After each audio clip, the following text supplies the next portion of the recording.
Cheryl? Good? Do a countdown here. And if you Yeah. realize I lost those people so you can pull this over. And if you touch me again, your ass no.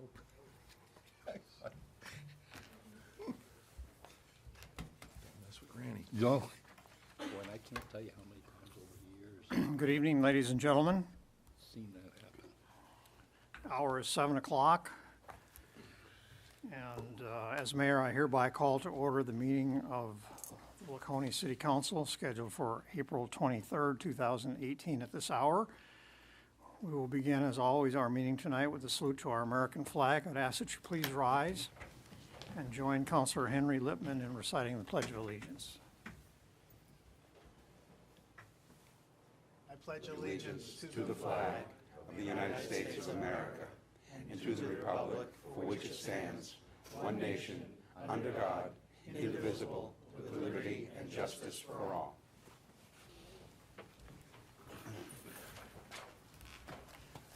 Thank you. For the record, we'll note that the minutes to tonight's meeting are being kept by City Clerk Cheryl Hebert, and I will ask that she please call the roll. Counselor Cheney? Here? Counselor Bounds? Here. Counselor Littman? Present. Counselor Haynes? Here. Counselor Hamel? Here. Mayor Engler? Here. Let the record show that 5 councilors are in attendance tonight, and a quorum has been established for this meeting. Also note for the record that the council is joined at the front table tonight by City Manager Scott Myers and by the City Finance Director Donna Woodeman. One note on the agenda, a couple notes actually on the agenda tonight, gentlemen. It's not listed on the agenda, but under unfinished business tonight, we're going to get briefed by the city manager on the Lakeport Landing, Lakeport Fire Station situation. You have some documents on your desk in front of you pertaining to that. Just to remind everyone, we did not take an official vote on that at the last meeting. It was an advisory, show of hands, straw poll, whatever you want to call it. So there was no motion made or seconded or passed at that meeting. But we'll get briefed on this tonight again under unfinished business. And then I believe the city manager is going to ask for the council to update what its policy is going to be with regard to the request for the demolition permit. So that'll come up under unfinished business. And the other thing I'm going to need to beg everyone's indulgence a little bit tonight. Somehow I ended up with the wrong agenda. And so now I have 2 agendas in front of me. Unfortunately, the old one is the one that I made all my notes on. So I'm going to be going back and forth. So please, gentlemen, pay attention to your agendas tonight. And when I miss something, because you guys have got the good one in front of you. So if I miss something, speak up right away and we'll get it corrected and move on.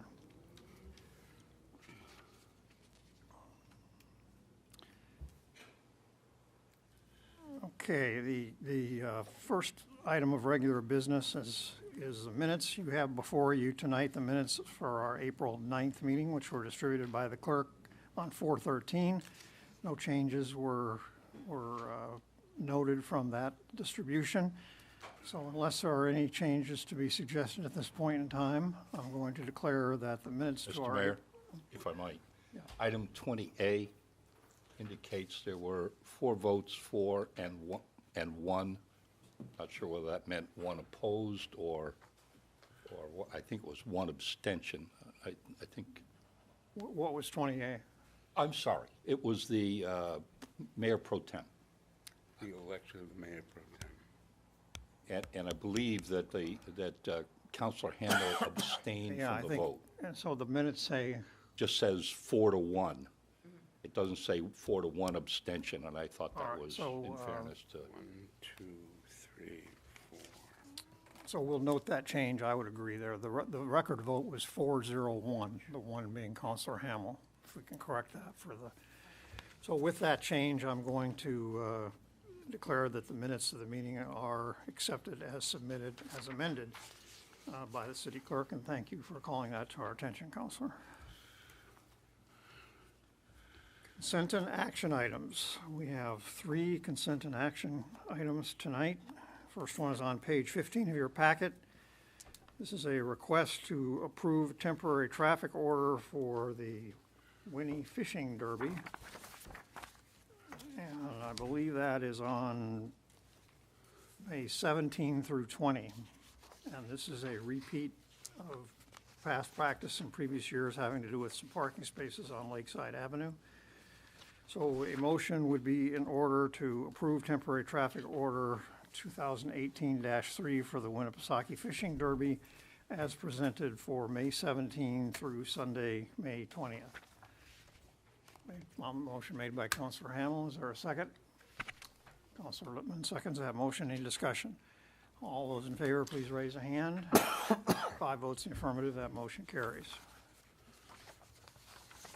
Next up is the Laconia Farmers Market, and that is a request for, again, for a temporary traffic. This is the one that takes place every Saturday between 8 a.m. and 12:30 p.m. in the City Hall parking lot right outside here. So this is that market as opposed to the one on the central downtown parking lot. And this would be good for June 23rd through September 29th. So a motion be in order to approve temporary traffic order 2018-4 for the Laconia City Hall parking lot at Farmers Market as presented. Councilor Haynes, is there a second? Councilor Lippman seconds that. Any discussion? All those in favor, please raise a hand. Motion carries also. Thank you. And finally, under consent and action, Memorial Day Parade. Okay, I think we're all familiar with that. It starts at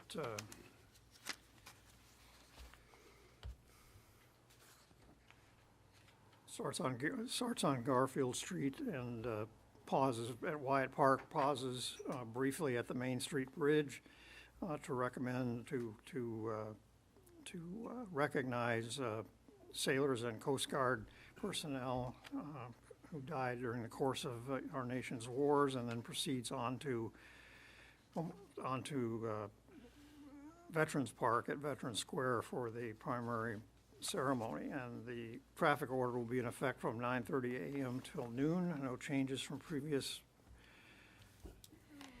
ceremonies and parades. Motion to be in order to approve traffic order 2018-5 for the Memorial Day Parade as presented. Councilor Bounds makes that motion. Councilor Cheney seconds it. Thank you. Any discussion? All those in favor of the parade permit, please raise a hand. Thank you. 5 votes in the affirmative. That motion carries. Next, we're on for citizen comments for matters not on the agenda. And did I see Representative Spanos here? I did I? Yes, there he is. Mayor, how are you, sir? Before we get to citizen comments, I'm going to recognize State Representative Peter Spanos. As you recall, 2 meetings ago, we had members of the legislative delegation, and Representative Spanos had a conflict that night and couldn't make it, but I invited him to come to a subsequent meeting and update us from his perspective on the legislative session. And perhaps, I'm sure he read the news articles and whatnot and briefed on the primary topics of discussion that night. And if he cares to either address that or answer questions about it, that would be germane as well. So, Representative, welcome. Happy to. Good to see you, sir. Likewise. So go ahead, if you could brief us Sure. on the way you see the session. Well, Starters. irrespective of what was discussed a couple of weeks ago, the big issue we're facing in Concord, which is really going to affect all of us, one way or the other, as Councilor Lippman very well knows, is the pending Medicaid expansion legislation. As you know, this bill is designed to keep close to 50,000 New Hampshire residents insured. In the case of these individuals, they are either unwilling or unable to self-insure. So with federal aid, they've been kept on Medicaid expansion for the last 3 years. That, of course, sunsets this year, and the House will be voting on whether or not to extend it for another 5-year term. For obvious reasons, I've had extensive conversations with Councilor Littman, who is really, as I'm sure you know, the point man for HHS. To me and to a lot of my colleagues, it's really a double-edged sword. There are many of us who prefer to see a stronger work requirement associated with it, but then there are others, myself included, who would say that the risk in not passing this legislation would impose an additional strain on our hospitals with respect to uncompensated care. As you know, here in Laconia, our own hospital is struggling for financial survival as it stands today. So for those of you who support this legislation, I would urge all of you to call your representatives, call people you know, anyone involved, and voice your support. If you're in opposition, you should be heard as well. But I will say, and I think Councilor Littman would probably concur, that it is more probable than not that if this does not pass, the trouble we're having with our hospitals statewide would become even more acute. And I'm happy to answer any questions with respect to this particular bill or anything that may have come up a couple of weeks ago, although I've been assured that Representative Tilton was very candid in his assessment of what he thought was going on, and I believe he was very good about answering questions directly that were posed to him, as difficult as some of those questions may have been at the time. Okay, thank you. Floor is open, councilors, for any questions or comments you care to direct to Representative Spanos. Okay. I'm Counselor? calling you now, Mr. Spanos, to voice my support for that legislation in terms of Medicare. So I'll try to follow up with another phone call. But I'm glad to hear it. Thank you.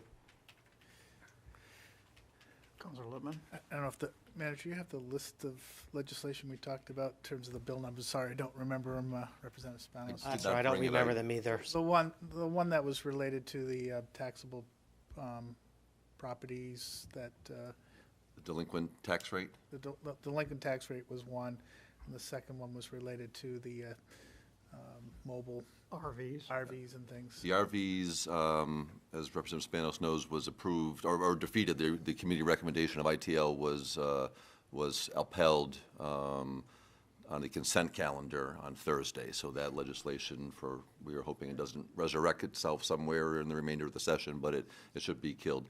The interest charged on delinquent taxes, I believe it was House Bill 1673. 1673. And I believe it's in Senate Ways and Means right now when they're offering some varied amendments of rather than having 12% at the interest for the first year and 18% for the second, there's some different ideas being floated, I believe. Yes.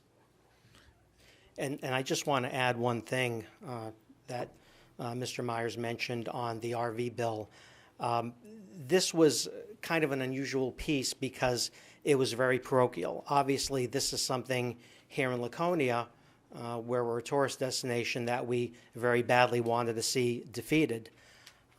There was some blowback from our colleagues and friends in the larger cities, Nashua, Manchester, where it's less of an issue, and they were indifferent. But as Mr. Myers has mentioned, and as we had discussed in his office not too long ago, we were expecting it to be defeated, and it was subsequently. Not so much a piece of legislation, but enacting a piece of legislation. You're serving on the commission with the state school property. Could you give us your perspective Sure. and participation there? Thank you for the question, Counselor. The Lakes Region Development Commission is, of course, working on the state school property, and we have had several meetings this year. Currently, what is going on is we have hired a company to formulate a strategic plan, and we will be getting briefed on the status of that plan, I believe, on Monday, May 11th. And I want to commend my fellow commissioners. They have been very proactive And they have responded to this assignment with admirable alacrity in that our process in attaining a strategic plan to be followed with a master plan is actually ahead of schedule as I speak. I would also suggest that members of the public, if available, attend some of these meetings. They're usually in Laconia at Rist Frost Shumway. Mr. Shumway has been gracious enough to offer his good offices to us as a meeting point for the commission. I know one of the things that we just recently updated the land use chapter, and we want to at some point connect to make sure that we have a complementary effort going with the commission. Yes, I think that's a good suggestion. Thank you. Anyone else? So I know you and I have talked about this over the telephone after the meeting that night, and you were aware of the fact that probably the best give and take, if you will, that we had that night in good spirit, I think, was the discussion about why several people either didn't vote or voted no on forget the number of the bill, but the bill to return, was 15%? Had the state go back to paying at least 15% of the retirement system contributions and whatnot. So I'd like everyone to hear what your perspective on that was. Well, that was a local issue, and the state and the governor felt that in this instance, what was good for some of our local communities, such as Laconia, would not necessarily be good for the statewide. And I think that the governor and I think that some of the leadership in Concord felt that the state, facing a smaller surplus than anticipated, would need those funds and would be in need of that 50% more than local communities. I think that was really the thrust of the policy behind that vote. Councilor Levin. I saw something, I believe, maybe it was in the municipal update or in the newspaper, about some sort of $46 million additional expenditure on the pension to provide updates on that. Are you familiar with that issue, Representative Do you Jones? know what bill or bills would be associated with that? Yeah, I'll have to circle back with you on that. But talking about the pension program, that was, I guess, one other.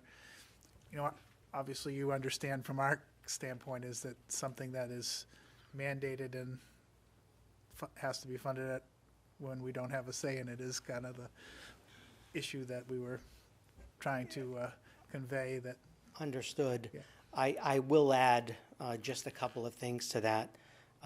I'm finishing up my second term in the House, and when I first became a member of the General Court in 2014, several members of the House and the Senate took me aside to welcome me, but in their welcome they said the most important issue we're going to be dealing with in the next 5 to 10 years is how to fund the pension system in New Hampshire, because on its present course, it's unsustainable.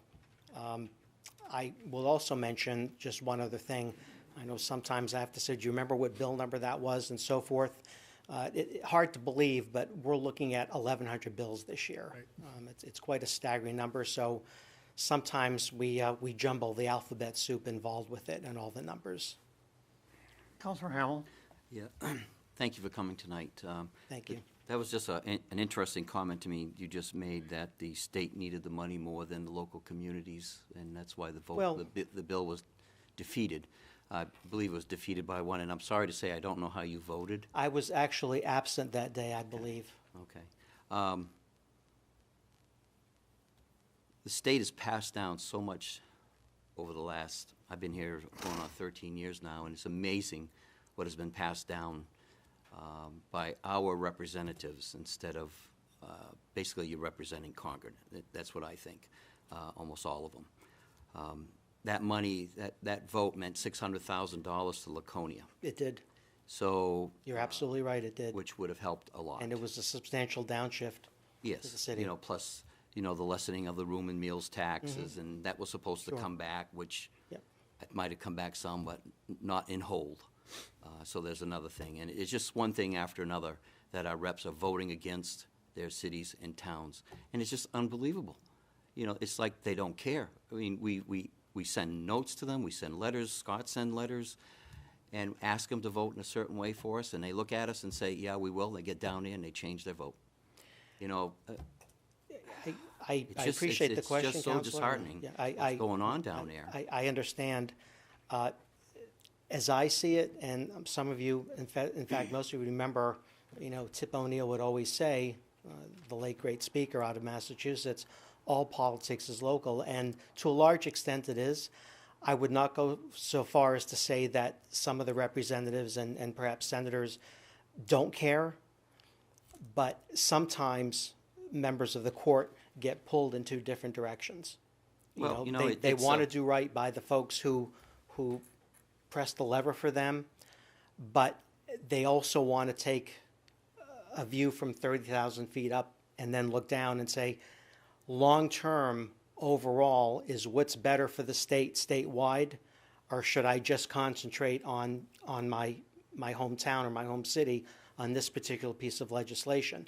The campground bill, I think, is the type of bill that is so flagrantly injurious to where we live, and of course I'm a resident and a taxpayer, that I don't think you can possibly support something like that. Some of the other issues, Counselor, they really get murky. You're given position papers which show both sides of the coin, and both sides can make a very, very convincing case. Well, if you go back to the trailer thing, that was settled 4 years ago. We went down, Scott brought all kinds of pictures, and they were astonished at what these people were doing with these mobile homes. They're not a mobile home anymore. No, they're And, permanent so now fixtures it's with brought up permanent again. decks and permanent attachments. So it's brought up again, and we could lose $2 million worth of property assets on that, if that would have Potentially gone we through. could, But anyway, I want to go back to the pension. A few years ago, the state was $4 billion in the hole. Now, from what I hear, they're $5 billion in the hole. Our assessment to Laconia, if I got the number right, is we have to carry on our books right now, is $57 million of that. And next year, it's coming back up for another share, or what do they call it, an increase in the pensions for next year. We do it every 2 years, reassessment of the pensions. So we're gonna get We that know who again. we can blame this time. So, anyway, I'm not picking on you, but it's just that, I wasn't looking at you, I was looking at him. it's just a constant downshifting. They did it with the county home. The state said, well, we'll take the juveniles and you take the nursing home part, which costing a whole lot more, than the juveniles. So it seems like everything that's going on is in the state's favor, and the representatives aren't representing the cities and towns very well. That's my opinion, so. Points well taken. I do want to just add a couple of things.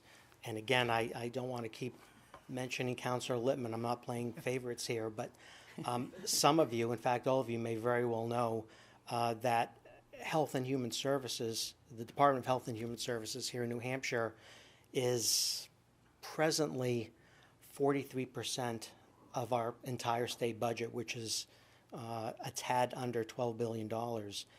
And that is projected to approach 50% by 2020. And that's, I think we should all be aware that that's a red flag. That's a number that's not going to get smaller. And again, we get back to Medicaid expansion.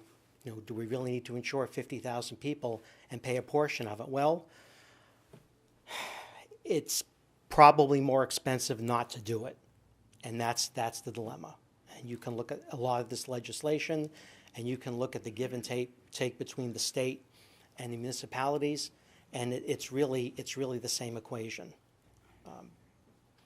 It's just a constant struggle trying to scare up enough dollars to support those in need and to support the programs that the state has pledged to support. We have the same problem here.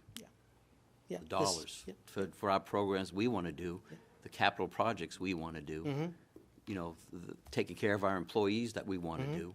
And Well, in effect, what the legislature is saying is, we want all this to be paid by the property tax. Because that's effectively what you're doing. I mean, Well, anytime and, there's a and cost shifting, I, we're I saying, share heavily put in the this on property local tax property pain. tax. Yeah, I do. No, I do.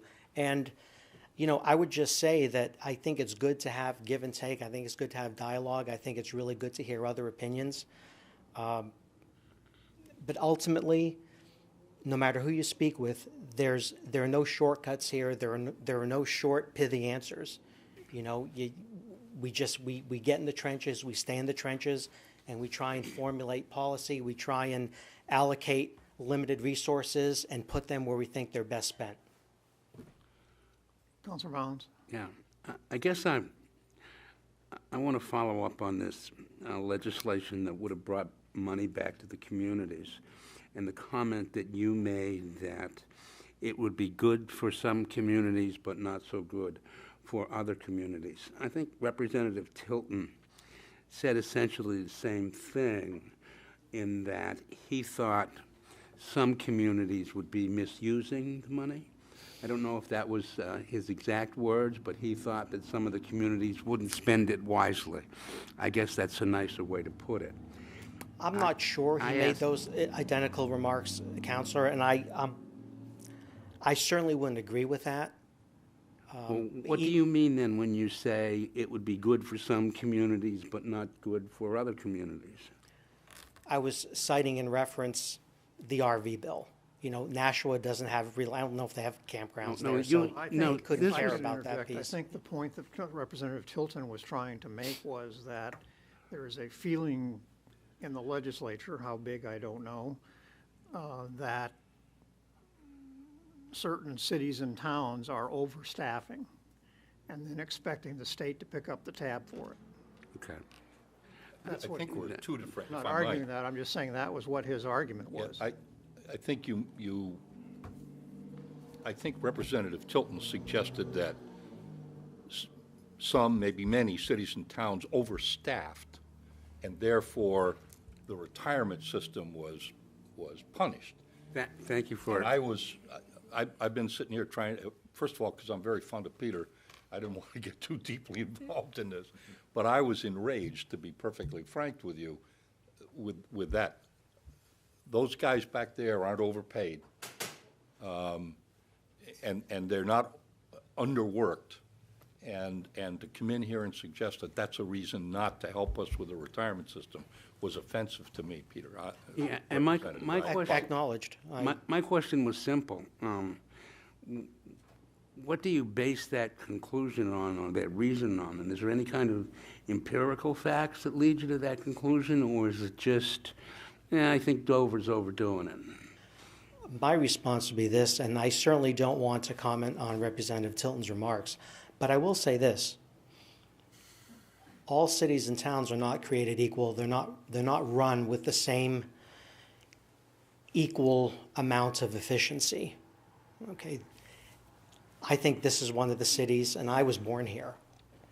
And I think Laconia has always prided itself for being one of the best-run cities and having one of the best-run police departments in the state, and I don't think that trend has changed.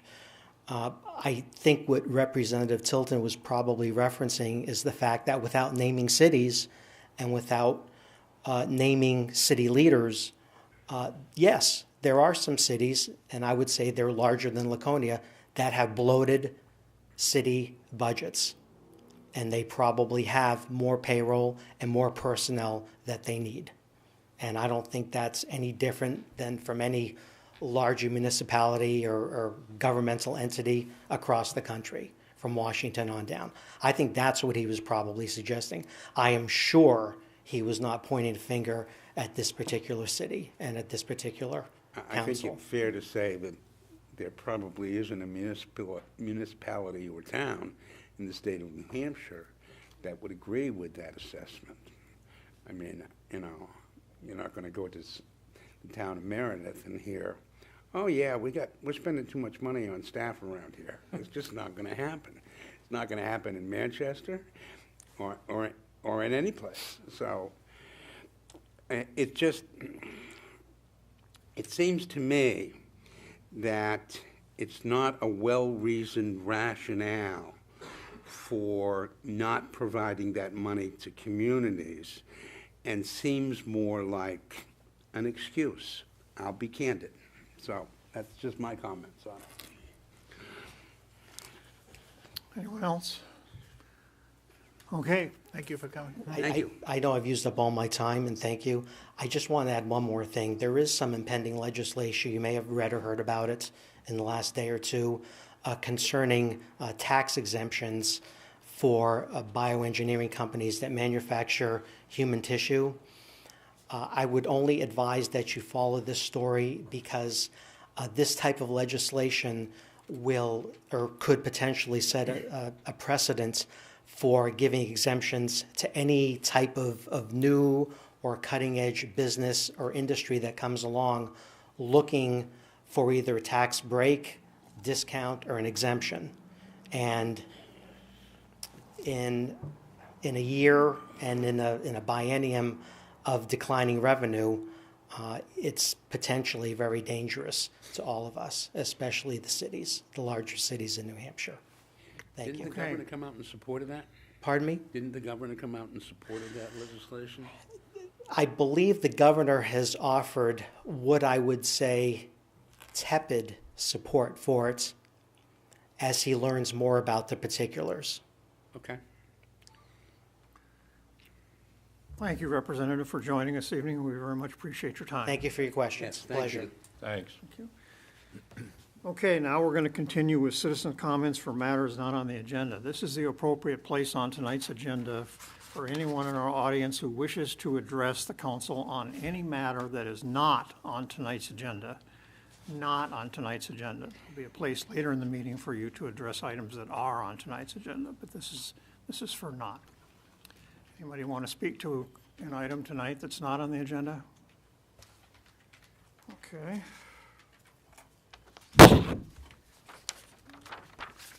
Interviews. Okay, as you I think everyone is aware, we have a vacancy in Ward 6 on the city council to take the place of our esteemed colleague Armin Bolduc. And by the deadline on Friday afternoon, we had received 4 applications. Those applications have been distributed to the members of the council. And so we're going to interview the 4 candidates who would like to be considered for this appointment tonight in alphabetical order. And then we're going to hold a special meeting of the council next Monday night on the 30th at 7 p.m., where the only item of business will be to elect the new council member. And that council member will serve as a Ward 6 councilor until the end of this term of the council, which would be in January of 2020. So the obligation is for nearly 2 years to fill out the Councilor Bolduc's term. And just to give you a little preview of that, the methodology we use for the election such as this is once we declare nominations open, any member of any of the 5 current members of council are welcome to place one of these 4 names in nomination. Assuming that nomination gets a second, we will then vote on that person who has been nominated. If that person gets 3 or more votes, then he or she is the new councilor, and we stop the process right there. If the first person nominated does not get 3 or more votes, then that nomination will fail, and the floor will again be open for another nomination. And some other councilor or the same one can nominate, and we'll continue that process until someone gets at least 3 votes. And as soon as someone gets 3 or more votes, the election is over, and that person will be sworn in pretty immediately and take office for our meeting of May 14th. Correct, Madam Clerk? Correct, 14th. So you'll be expected to begin service on May 14th. Okay, so having said that, you know, in speaking for everyone at the front table tonight, I want to express my appreciation, our appreciation, that 4 well-qualified people have stepped forward. We've all had a chance to read your applications, so this is not a decision easily reached. We know, we've done it ourselves, and so we thank you as sincerely as we possibly can for stepping forward and asking to be considered for these positions. So what we're going to do is ask you one by one here, starting with Mr. Brown, to come forward and address the council on anything you want to say in terms of introducing yourself or issues that you think need to be considered, or your personal resume. It's up to you to decide what you want to say, and then the council will be allowed to weigh in and ask you questions. So we'll start with Mr. Tom Brown, former councilor Tom Brown, I'll point out. I wish I wasn't here to have to come here, because I wish Armin was still here, and did not need to run when Armin was here. But I feel compelled to show up. There are 4 good candidates. Each one of you will be able to vote for those candidates, and I'm sure each one of them will offer something different to the city. In my experience, I know Lakeport, I know Ward 6. I used to run Case and Keg. I grew up playing at Levitt Park. And it was funny because a little while ago, I met a coach that I had in 1980. And I looked at him and I said, I tried to remember who it was, and I remembered. And why I brought this up to you tonight, it was such an important thing in my life to play football at 10 years old. And this guy went and did it. And he was the generation above me, like the fathers of Laconia, who put their time into sports and the different things and gave back. And I was thinking about all the kids that played on that team and how successful they were. And then I thought about some of the other things. And I feel compelled to give back to the city which has been given to me. I have experience of being a city councilor. I filled in for Bob Luther for 5 months. I offer something a little different than each one of you. Each person has their strengths and weaknesses. I would love to be able to ask the questions that can get us the answers that we're all looking for, no matter what project it is, whether it's the state school project, whether it's getting more business in the area. I have a background outsourcing, looking at large projects for people, looking at financial papers, outsourcing HR. So I do have some of those skills. But you know, back in the 90s, I had a business downtown. And it's funny because I was one of the ones that got up at the meeting and said, boy, we need that street through the middle of downtown. And I'm glad that I did. So I think about all these experiences that I have, and I'd love to be able to represent the voters of Ward 6 and get more people involved from Ward 6. I looked at the TIF district in Ward 6, and there's only 3 people on it, and there's, I think, 4 more seats available that could be on it. So I would love to try to be that conduit to bring more people involved and be able to add my voice to the council and possibly come up with some solutions. Okay, thank you. Questions for Mr. Brown? Councilor Lippman. Hey, Tom, how you doing? Thanks Very for good. coming forward. Thanks. In terms of observing what's been going on in the council, what would be your top 3 issues that you would like to see maybe go differently, or that you think are your high priorities? Well, I think one of the things is to diversify the workforce as much as possible, bring any kind of business that we can in. You know, there's little things that matter to a city. And I was looking at one of them, like the bus service doesn't come to Laconia. And I know that's silly and it's like, it's a thing, but these are little things that make a community, things that we could do to change, to talk to the bus service. But all of these things add up. How we manage Bike Week adds up. What our image in the city, just like adding the Pumpkin Fest was a great thing for the city to add into it.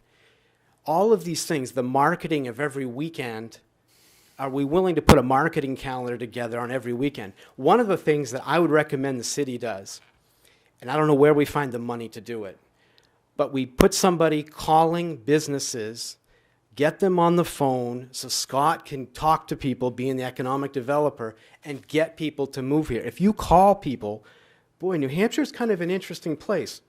The quality of life considered with Minnesota and New Hampshire are pretty high. You start a dialogue, maybe in 5 years, you have some businesses coming here because somebody picked up a phone and said, hey, we got a place here in the central New Hampshire you've never heard of. You're in California or you're in Texas or Florida, the 3 states where most of the business in the U.S. is, and you get them. And I think that would be a priority to try to get, I don't know what you would pay them, but try to get someone to make phone calls to contact businesses to get them to look at this area. You know, I look at all of the property and I look at empty buildings and I see them as opportunities. And they're opportunities to add to the tax base. If a company wants to move here, let's give them a reason to do it. And that doesn't necessarily mean tax breaks to the end of time. But if somebody can make a difference in this area to add 100 employees or 50, what does that do to every business in town? I mean, those are important. And you never know who the next Google or the next company that has 10 employees, all of a sudden they hit on something and next thing you know, they got 500 employees. So I think that's, to me, is one of the things that I'd like to see us look at. And I know that, I don't know where we would find the money to do it, but you could make it a temporary position. And it would be something where Scott would get the support to get more businesses to look at the area. And with the business park or the state school property, that could be something that we could get a jump start on and get people here. You know, filling up a business park is a great idea. Fill it. Get the people here. And then a lot of the bills and the things like the pensions and the things when the state decides to downshift stuff on top of us, well, fine. We just added a company with 2,000 employees. I mean, that's the kind of thing where I would like to see it. And it isn't impossible to do. I mean, it isn't. I mean, I've talked to a lot of big companies that you all recognize on TV, and I bid on a lot of those in companies that I've represented. So you don't always win, but if you do, it'd be pretty nice. Anyone else? Questions? Councilor Box? I read the paper and some of your comments that you made Sure. regarding your candidacy, and you made a comment about the Colonial Sure. Theater. Yes. And watching out for cost overruns. Sure. Could you tell me what your view is on the Colonial Theater, what we should be doing, shouldn't be doing? I would just like to make sure that the city gets what it wants and make sure that we are able to recoup our money, whatever the ROI is going to be on it. What is the option of it? I understand the 7 years I'm going and looking at. I am pro theater. I'm not against it. I used to be a musician. I owned a music store. I played out on many stages back a long time ago. So I know the value of having that. I just don't want to see anybody overprice things or come back and want even more money. And I'm open to looking at that. Just like anything else, I want to ask the questions. That doesn't mean I want to sit here and dictate to people on the council. I'd like to have a conversation with you, what makes sense. And so that's my opinion on it. Thank you. You're welcome. Councilor Hamel? You answered, almost all the questions I had for you, but one of them would be, what's your thoughts on the tax cap? The tax cap is important. It's important for the city so people can plan. You see different things happen depending on do we lose teachers because of the tax cap? Do we lose somebody else because of the tax cap, something? I think the tax cap is important to keep in place. One thing that you brought up about tax incentives, this council, probably within the last month or so, voted for a tax incentive for businesses, industrial businesses coming to Laconia. So that's great. We voted for that. Yes, that's great. Anyone else? No? Okay. Thank you, Thank you. Mr. Brown. Tony Felch, right in the front row. Welcome. How you doing? As you guys know, I've run for this position 3 times and campaigned for it. Born and raised in Laconia. Step up whenever there's something that needs to be done.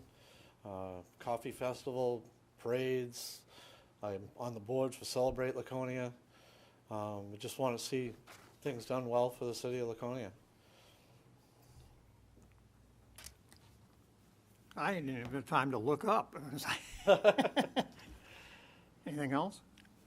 Okay, questions for Mr. Felch? Counselor Lippman? Tony, thank you for coming forward, and thank you for all your community service that you do, and you left a few things out, I imagine. In terms of the top 3 things you'd want to accomplish in the role, can you share that? Well, definitely want to see the Colonial Theater get finished up.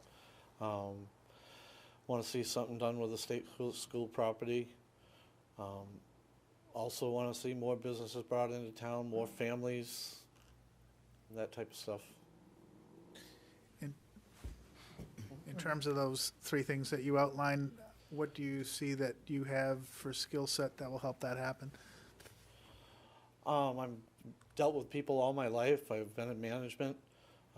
Currently running a property for 27 years here in Laconia.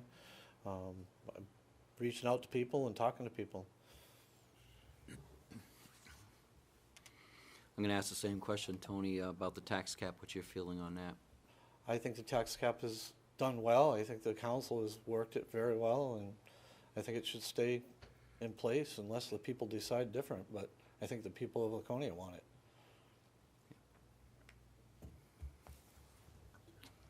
One question I would have, I'll ask this on behalf of Counselor Bounds.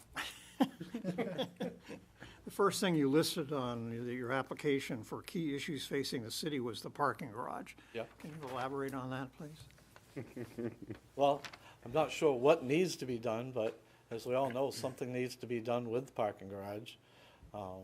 It's falling apart, so that would be one of my key things, to try to figure out something to do with it, and I'm not sure exactly what to be done right now, but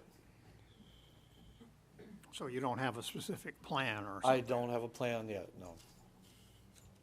I was going to put you on the spot in front of the counselor here. What about the Colonial, Tony? What's your thoughts on that? I think the Colonial is a great idea. I think it's moving along good. There has been some expenses that unforeseeable, I'm sure. But other than that, it needs to be completed, and I'd like to see it through. Anyone else? No? Okay, thank you, Tony. Thank you. Good to see you. Andrew Hosmer. Welcome, sir. Good evening. Nice to be here again. Thanks for the opportunity to say hello. For those of you I haven't been introduced to, and I know I was trying to reach you earlier this week, Councilor Haynes, Andrew Hosmer. I'm a little over 20-year resident of Ward 6, where my wife and I live on Summit Avenue with our 4 children. I am most recently a 2-term senator representing the city of Laconia, and no longer serving as of 2016, I guess 2017.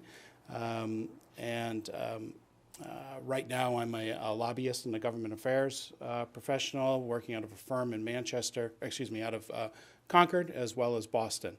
So I'm here also because I'm excited about the opportunities that face the city of Laconia. And I know, Councilor Hamel, you've been asking about the tax cap. I think it's a great question. And it does seem to me that with all the challenges the city faces from funding, we've done some great things in this city. We have some of the finest playing fields anywhere in the state.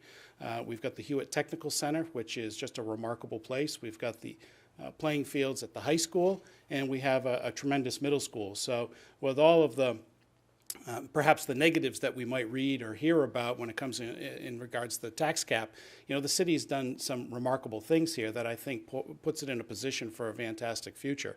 So I don't know all the intricacies of the tax cap, but certainly it has a track record of working in many respects very well. But if I were to be selected, certainly I'd keep an open mind and listen and learn a little bit more about the calculations done, and certainly check in with the citizens of the city as well as the residents of Ward 6 to find out what their opinions are on it. I think that would be critically important before I would ever feel comfortable in casting any kind of vote in regards to a tax cap. Can I ask you? Councilor Hamel. Just curious what your thought would be of when replacing Councilor Baldick, where he had a mode of operation that was kind of unique and loved the city and did everything he could to take care of it. So how would you fit into that? Thank you for the question. I think Councilor Bolduc's legacy of over 3 decades of service really sets a very high standard, and I was taken by what I read in the newspaper when people spoke of him and talked about his honesty, his hard work, his transparency, his love for the city. I mean, that puts the bar very high. I won't stand in front of you and say that I would vote the way Councilor Bolduc would vote had he been here with us. But I will tell you, I certainly aspire to the standard he set and his work ethic and his commitment to the city. I think his willingness to listen to people, to be thoughtful about his votes, and then to cast his vote. And I would like to fulfill his term with those aspirations in mind and as my guide. Councilor Lippman. Thank you for coming forward. Thank you. Could you share your perspective on your experience as a state senator and how you think that would help you? And believe you were on the Finance Committee of the Senate, and some of the issues we were talking earlier with Representative Spanos and the like, what you think you could bring to the table on that for us? Thank you, Councilor. I served on the Finance Committee in the Senate, as well as the Ways and Means Committee and the Commerce Committee. I think the most significant piece of legislation I worked on was the budget, which was about a $12 billion budget. That when we finished with it, it was a very strong bipartisan effort that came out balanced, and we had a fund surplus. We had a revenue surplus at the end of that. So though the budget wasn't everything that I thought it should be, the fact is we had to find a way to compromise and to pass it along to the governor in a conscientious fashion. When I looked at the budget and I worked on the budget, one of the things that always concerned me is how does this affect the communities I represent? I represented 2 cities and 8 towns. So looking at the local effect was critically important to me. But, you know, even as Representative Spanos speaks, there's sometimes you have to take a step back from the district you have and look at the statewide impact that it has. So I think that experience of balancing revenues, controlling expenses, and being thoughtful and crafting a budget that's responsible and balanced would certainly be good experience for me in working as we enter into a budget season right now. I think one of the priorities I would have if I were to become a counselor would be to strengthen the relationships between the counselors and the delegation in Concord. I think having been there, I know how powerful the caucuses can be in both parties. And they can work you over pretty hard and sometimes cloud people's vision about really who they're representing. But at the end of the day, we return to our communities. We go to church with the people that we represent. We see them in the grocery store. We see them at the city council meetings. You know, we have to answer to the people that we represent. And I think our delegation, though all of them well-meaning, I think they need to be reminded on a constant basis that, you know, look at legislation and how it affects this community. I'm not particularly interested in how it affected Dover or Manchester or Concord. What is it doing to our community, and are we balancing the budget in this state on the backs of property taxpayers? That's what we want to do, then just say that's what we're going to do. But there are some consequences to that. I hope that answers it, Councilor. Yes. Anyone else? Councilor Lippman? In terms of, we asked the other folks previous to you, what would be your 3 highest priorities, and what do you think you could contribute to those? Thanks. I think the 3 highest priorities for me, probably 4 priorities, and not to drag it on too long here, but certainly economic development for the city of Laconia. And I think when we talk about economic development, really there's a fabric in our economy that includes the Colonial Theater, it includes the state school property, it includes our education system here as well, and making sure that we have a pool of well-educated, well-trained people for jobs of the 21st century. Whether it's at Tightflex or New Hampshire Ball Bearing, or whether it's the jobs that I know that we're going to have in that transformative property at the state school, we need to make sure that our education system is supporting our economy here. I think there are some wonderful entrepreneurs downtown right now, whether it's Wayfarer Coffees or local restaurant or the craft shops there. You know, there are people who are putting their hard work and their lives, their economic lives on the line. I think we have to find a way to support them as well. I think we also have to make sure that the city of Laconia becomes a desirable community for young people to come and live. And we have a demographic shift going on in the state, and we're an aging county. we have to find a way to keep young people here and attract more young people. That's good for the economic health and vibrancy of the city. I think healthcare is also a significant issue in the city as well.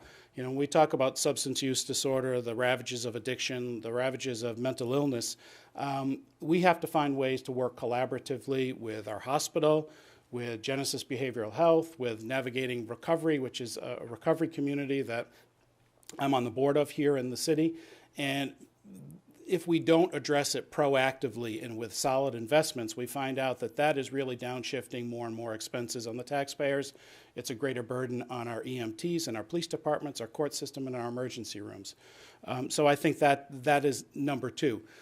Education is number three, and I've touched on that and how we're balancing taxes and what people are paying in their taxes and how we're effectively supporting our education system to make sure our students are prepared, but also making sure that our teachers want to be here and feel rewarded. Fourth, I think I'll go back to being a strong lobbyist and advocate for the city of Laconia in the legislature. I think that is so critically important and certainly something I'd like to take a lead on and make sure that the concerns of this council as well as the city citizens are known well. Councilor Hamel.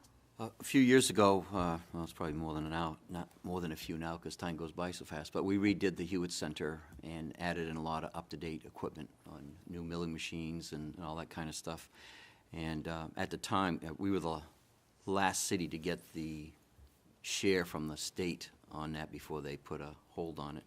But we mentioned at that time, after a 10-year period, that the state looks at updating that equipment again because it becomes obsolete pretty quick on some of those high-tech milling machines and things like that. Is that something that you, along with the city council, could try and get the ears of our representatives to see what they could do on that? That's a great question, and I think we should. I think over the past, 10 years in the state, we've passed various tax incentives for businesses, some of them very effective, some of them not so effective. But I think one of the great tax incentives that we can continue to encourage and increase the incentives for are businesses like Tightflex or New Hampshire Ball Bearing donating newer equipment to the Hewitt Technical Center. I remember going into the old Technical Center, you probably do as well, Counselor, the machines were ancient. And it was a great idea to train kids on that 20 years ago, but now as things developed quickly, training them on them really did them no good. They need to train on equipment. So I think looking for collaborative partners with our advanced manufacturing is critically important to making sure that Hewitt Technical Center is relevant. And we've got a great facility there, we've got some great teachers, and I know there are kids that are getting an awful lot out of it, but if we want them to embrace particularly advanced manufacturing or automotive technology, we need to make sure we've got the proper equipment, and one thing we can do is increasing the tax incentives through legislation. Yeah, Mr. Dearborn from Tyflex, I believe it was, gave a tremendous donation and for 6 or 4 science rooms over there? 6. So we have 6 brand new science rooms that he donated to. But, if that equipment gets out of date or behind and then they go on to the to the tech college on the hill and they have more advanced stuff there, then they're kind of behind when they leave here to get there because, the old machines they had were worthless. Nobody had those anymore, so they were training on something they would never use.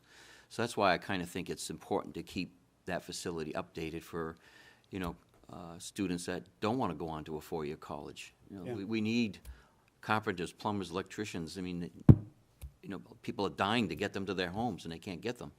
So I truly think it's important to keep that up to date. So I think to prove your point, you look at the number of people, the number of students in the programs before the Hewitt Tech Center was updated, and where they are now that it's been updated with more modern equipment, it's a drastic difference with more students involved. Yeah. When that high-tech machinery, when they got the new stuff there, they went from like 6 students to a waiting list. Right. Like 40 or 50. So, it's a good thing. Anyone else? Okay, thank you. Thank you very much. I appreciate it. Thanks for coming. And our final candidate alphabetically is Sarah Jenna. Welcome. Hello, how How are you? So I live in Ward 6 down on Chapin Terrace. I'm married with 4 daughters, and 2 of them go to Laconia High School. I have one in middle school, one in elementary school. I've been in the insurance industry since I was 21 years old, all different positions. Right now I do marketing, sales, managing, basically talk all day long. And something I think I could bring to the committee is a new perspective, probably a year younger than you guys. So. A little bit of a different perspective. Get out of here. She's all done. Yeah, so that's about it. Questions for Mrs. Jenna? Counselor Lippman. I'll start off with what are your 3 most important things you'd like to accomplish, and how do you think you could contribute to making them happen? One of my biggest things is affordable housing. I've seen a lot of lower income housing going in throughout the city, and I'd like to see some for the middle class.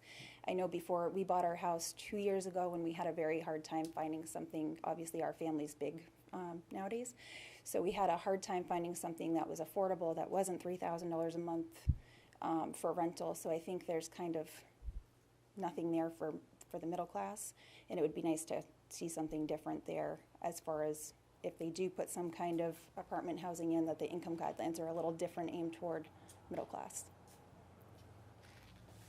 That would be one of mine. And the other thing is, I know last year I saw some budget cuts come through for the school, where I have 2 daughters in the school. Is a little concerning to me because I feel like they're our future and we should be investing in them and not cutting budgets, but I know obviously a lot more goes into that decision as well.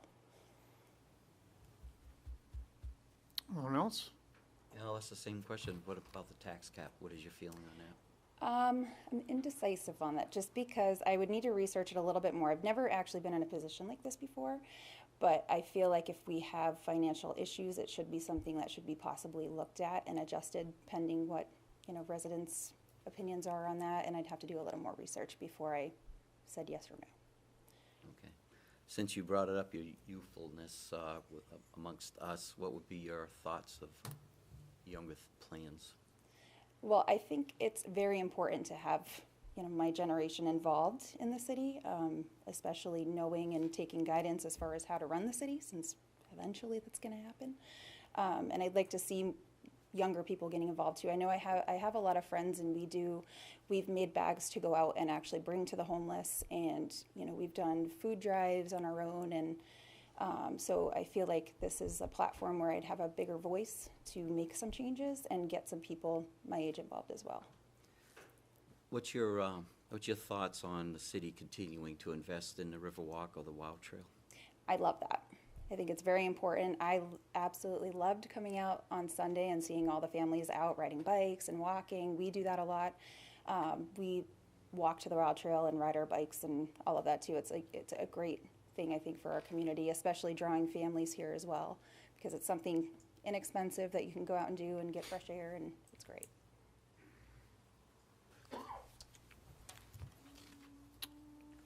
Counselor Bounds. I'll ask you, what are your views on the Colonial project and what the city's commitment has been so far? Mm-hmm. Should we go forward with that? What should we do? I think we should. I don't think it should sit empty. I'm all for the Colonial. I think it's going to be fantastic when it's done. I'm actually really excited about it. I remember the last time I went there, I saw The Lion King, so that was a long time ago. But I'm actually very excited for that. So. Well, thank you. Thank you. I saw E.T. Anyone else? Counselor Lippman? So in terms of issues that would represent the generation that you're trying to bring forward, what do you think are the issues that we're missing and addressing? I think the biggest thing that we've touched on is jobs. We definitely need a way to create more, draw more businesses here and make it appeal to those people. And the school is a big thing. I know for me, we used to live in Concord. We chose to move here. I grew up here. My family's here, but the school is a huge deal when you look at that. But I will say Laconia High School is amazing. My girls are doing amazing in the school, and they've been utilizing everything they can. My oldest daughter is actually in France right now with the school. But I think that's the biggest thing is I know my age, most of my friends are just having children, but so that's something everyone looks at when they're looking as to where to move is what the school district is like and what the community is like and the cleanliness and things like that. Councilor You know, Hamel. I'm glad you brought that up about the school, because that's something I've asked over the several years to people high up in the SAU and things like that. If, what do they think of our schools? Of course, they're going to say, okay, but truly, because you hear bad things about, Yes. Kids can't go out and count coins and can't do this, can't do that. And so I asked them, I said, if a person applies himself in our schools, will they do fine? And the answer was always yes. It is. So it's a two-way street. The kids got to be willing to apply themselves to get an education. They're just going to go there and be, a rock on the desk, then it's not going to happen. So, And that falls on us too as parents. that's right. So. Absolutely. Councilor Lippman. Could you talk a little bit about your work experience and how that would help you fulfill the Well, I deal with people every single day, sometimes stressful, sometimes not. I run the whole office by myself, so I do everything from financial to sales to marketing to service to claims to whatever else I need to do at the moment. So I'm used to very fast-paced, crazy, all the time, basically. Anyone else? Okay, thank you for coming tonight Thank very you. much. Thanks. And again, a final word is of appreciation to all four of these excellent candidates. Council is going to have its work cut out for it, and again, we're going to make this decision a week from tonight, 7 o'clock. You're welcome to attend. And it's not necessary that you do, but you're more than welcome to attend, and the meeting should not last very long, hopefully. So next Monday night, 7 o'clock, only thing on the agenda. Okay, we have one more interview tonight. Robert Ames. Robert here? Yes, he is, sitting in the back. Robert is seeking reappointment to be a regular member of the Weirs TIF Advisory Board for a 3-year term expiring at the end of June 2021. Welcome, Robert. And, Hello. And thank you for your past service. And sure, I speak for all the counselors, and if you would tell us what your continuing interest in this position is. Well, I've been a lifelong resident of Weirs Beach, and I have a major business at the center of town. And my interest in serving on this committee is to facilitate improvements to the infrastructure and the appearance and the amenities of the Weirs Beach in a way that would foster increases in business as well as improvements in the atmosphere for the residents of the area. One of the things that I worked on in the past on the committee was the burial of the utility wires and the improvements on Lakeside Avenue, which has been a tremendous improvement. And one of the things I'm looking to work on going down the line would be the restoration of the beach itself, which is slowly eroding away. And other projects that I think would be very beneficial to the Weirs would be to reconfigure the docks, the public docks, to allow more capacity, to put in a launch on Paugus Bay for boats to access the lake, and bike paths and better sidewalks in the area would all be amenities that I think would be very helpful to businesses and residents alike in Weirs Beach. Okay, thank you. Any questions for Mr. Ames? Councilor Lippman. What type of complementary investment are you seeing in the Weirs as a result of the investments that have been made through the TIF and otherwise? Well, I think it's a little too early to see the results. The main project was just completed last year, but I do see that there is a big opportunity up on the top of the hill there next to Cumberland Farms, where there's a large property, and I know the businessman there. He's planning to make a major investment there. So I think part of the reason he's willing to do that is because of what's going on down on Lakeside Avenue. Thank you. Anyone else? Okay, thank you. Appreciate your coming tonight, and we'll vote on this per prescribed formula in the city charter at our next meeting, and it's not necessary for you to be there. Thank you. Thank you. So on to nomination appointments and elections, and the first thing to do is to give Mr. Ames some help. We have another person, our former colleague Ava Doyle is seeking appointment to a regular member position on the Weirs TIF Advisory Board for a 3-year term expiring at the end of June 2021. And a motion would be in order to appoint Ava Doyle to serve on the Weirs TIF Advisory Board. By Councilor Hamel, seconded by Councilor Cheney. Any discussion? No discussion, second. Has it been seconded? So Janie's, Councilor Cheney seconded the motion. Stay with us. I'm a little slow to that. Okay, just pay attention to your agenda. I'm counting on you to keep me on track here. All right, any discussion? All those in favor of making the appointment of Ava Doyle, please raise a hand. We have 5 votes in the affirmative. That motion carries. Another appointment on the schedule tonight that we interviewed last time is Claudia Marchessault, and she is seeking appointment to be a regular member of the Planning Board for a 3-year term expiring at the end of June 2021. Anyone care to place Ms. Marchessault's name in nomination, please? I'll place it. No. Councilor Bounds, is there a second? Councilor Haynes seconds the motion. Any discussion? All those in favor of naming Claudia Marchessault to the Planning Board, please raise a hand.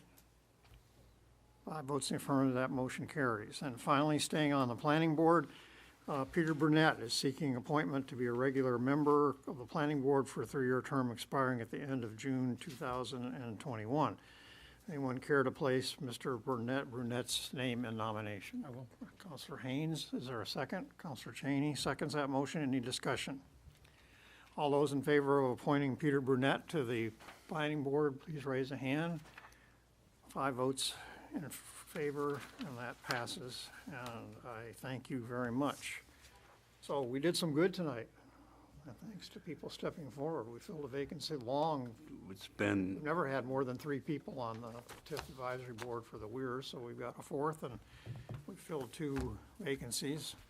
I got a thumbs up from the planning director back here. We filled 2 vacancies on the planning board, so that's good news all the way around. Public hearings. Now, this is my first bear trap of the night here, right?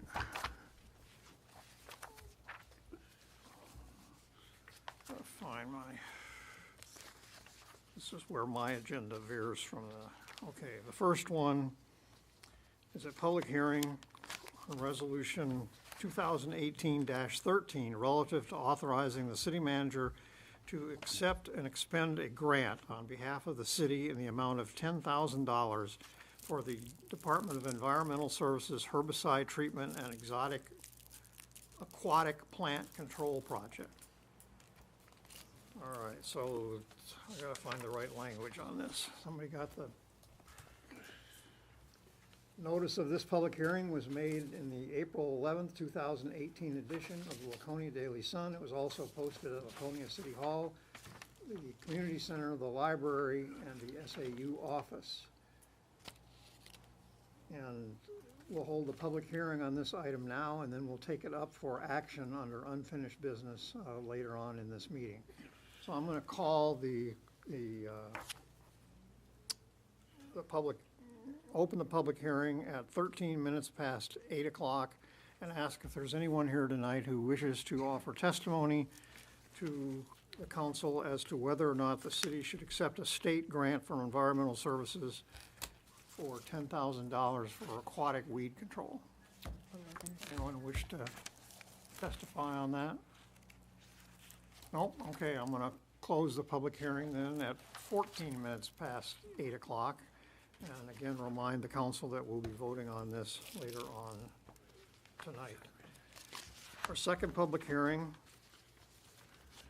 is on resolution 2018-14 relative to authorizing the city manager to accept and expend a donation on behalf of the city in the amount of $100,000 for the Lozama Family Happy Trails Dog Park. Notice of this public hearing was made in the April 11, 2018 edition of the Laconia Daily Sun. It was also posted at City Hall, the Community Center, the Public Library, and the SAU office.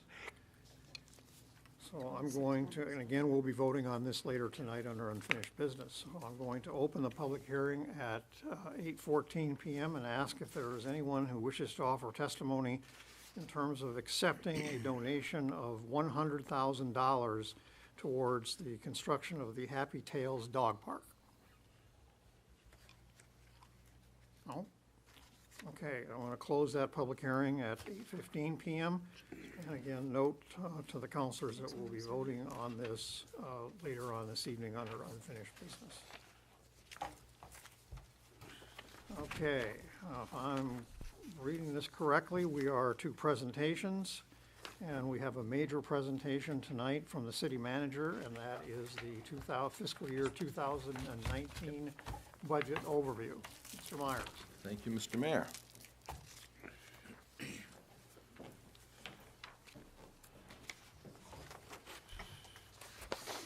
I am passing out the copies of the PowerPoint that will be in front of you on the monitors. I think I'll start off by saying, unlike Mr. Hosmer, I will not be presenting a $12 billion budget this evening, so I think... Good thing. That's Yeah, for well, 2 years, though. Sorry, 2 year, okay, we can get away with that. But thank you for the opportunity to present the 2019 fiscal year budget to all of you and to those who are here in the audience and those watching at home tonight. We welcome your input as we go through the process.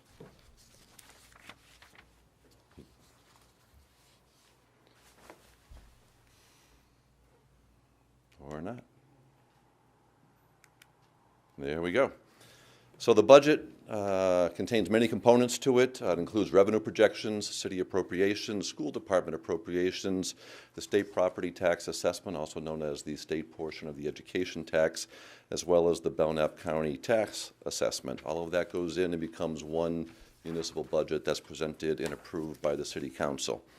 Also found outside of the general fund budget, we have some enterprise funds, including the water department and the sanitary sewer fund. Basically, those two funds are operated by users of the system, user fees, as opposed, or ratepayers of the system, as opposed to the property taxes, which are assessed citywide. So those folks who don't use water or sewer services in the city, and they have that privately, they are not contributing to those two departments. We have an internal service fund, is where the city houses all of its motor vehicle purchases, expenses, maintenance, fuel purchases, all those types of things. Motorcycle Week Fund was set up many years ago to be self-sufficient, so we track all expenses and revenues in that account. And we have 3 tax increment financing districts, TIFs for short, one in the downtown area, one in Lakeport, and one in the Weirs.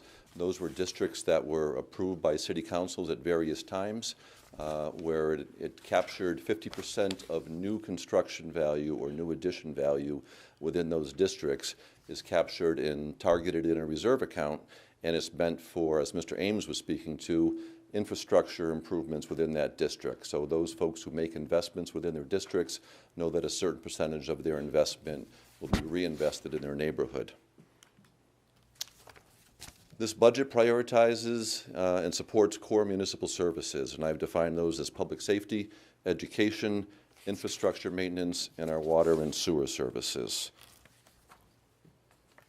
Tax cap has been mentioned several times tonight, and what the tax cap does through a charter amendment back in 2005 is it limits the amount of spending that can occur in a budget through raising of property taxes to 2 components. One would be the rate of inflation, which we determine by the Consumer Price Index urban, so that's the CPIU number, and we look at the 12-month number for the prior calendar year. So for calendar year 2017, that number was 2.1%. That is the reflection of what inflation did to buying power, if you will, during 2017. That amount, based on last year's amount to be raised by taxes, it's a simple formula, allows, as you can see, for just under $900,000 to be raised amongst the budget, including school, county, and city, for the budget I'm presenting you tonight. The second component is the value of new construction, because as new construction comes online, there's new assessed value, new taxable income is coming into the city on that. So for the assessing year, which runs from April 1st to March 31st, we captured $19 million in net new construction, which is tied into building permits pulled, less any demolition, and the value of that $19 million in construction comes in at $399,000 and $399,570. You put those two together in round numbers, the tax cap this year allowed the entire budget to increase through the use of property taxes by no more than $1.3 million. So I'm happy to tell you that this budget complies with our charter, and it is a tax cap friendly budget. The proposed increase that is in the budget books that you will receive at the close of the meeting tonight would be 44 cents to the tax rate, or an increase of 2.1%. By functions, I've broken down just to give you an idea of where that $1.3 million would be allocated in a perfect world based by the percentages of the budgets that both the school, the city, and the county are. So the city would be able to increase spending by a little over $500,000, the schools by about $716,000, and the county by $75,000. The county is not subject to our tax cap. The county budget is a number that I take and I put in Laconia's share of the county budget, which is somewhere between 19 and 20%, and I need to incorporate that in overall. This year, the county did exceed what, if they were subject to our tax cap, they would be allowed to spend. I also want to say very clearly, this is my 8th budget I'm presenting to the City Council, and the county has never exceeded their quote-unquote tax cap amount in the prior 7 years. So I think some of the challenges the delegation and the commissioners were all facing have been well played out in the local press. But this year certainly was an anomaly for what the county has done in prior years, and I want to be very clear about that. That being said, with the county coming in at some much higher spending, it did call for reductions in the municipal side of the budget in order to present to all of you a tax cap-friendly budget. So you saw on the prior page, city spending could have gone up about $500,000.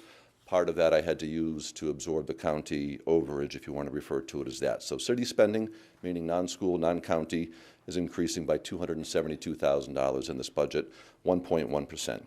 School spending increases by $1,069,000, about 3.3%, and there you can see the county assessment, Laconia's share of it, is up by a little over $330,000.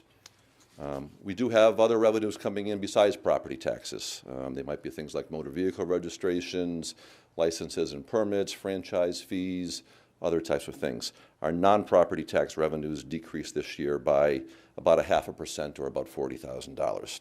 And as I mentioned before, our assessed valuation did increase by $19 million. So here's how the tax rate is broken down. Our current tax rate is $21.03, as set last fall in conjunction with the Department of Revenue Administration. So the 44-cent increase that I showed you there would bring the proposed tax rate with this budget up to $21.47. You can see that of the 44-cent increase, the city accounts for 9 cents of that, the county 14 cents, and the school, with both the local and the state portion, 21 cents. I want to stop here for a second because we are talking about the space under the tax cap.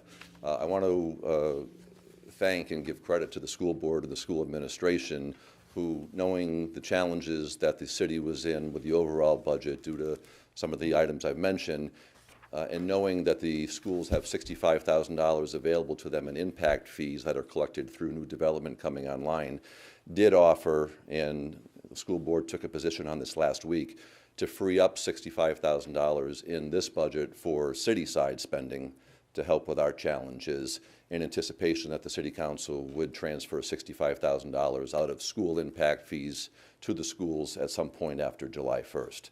So certainly in this area where we're chasing dollars, having the school board step up and free up $65,000 was certainly a welcome amount, and I certainly want to thank them for that.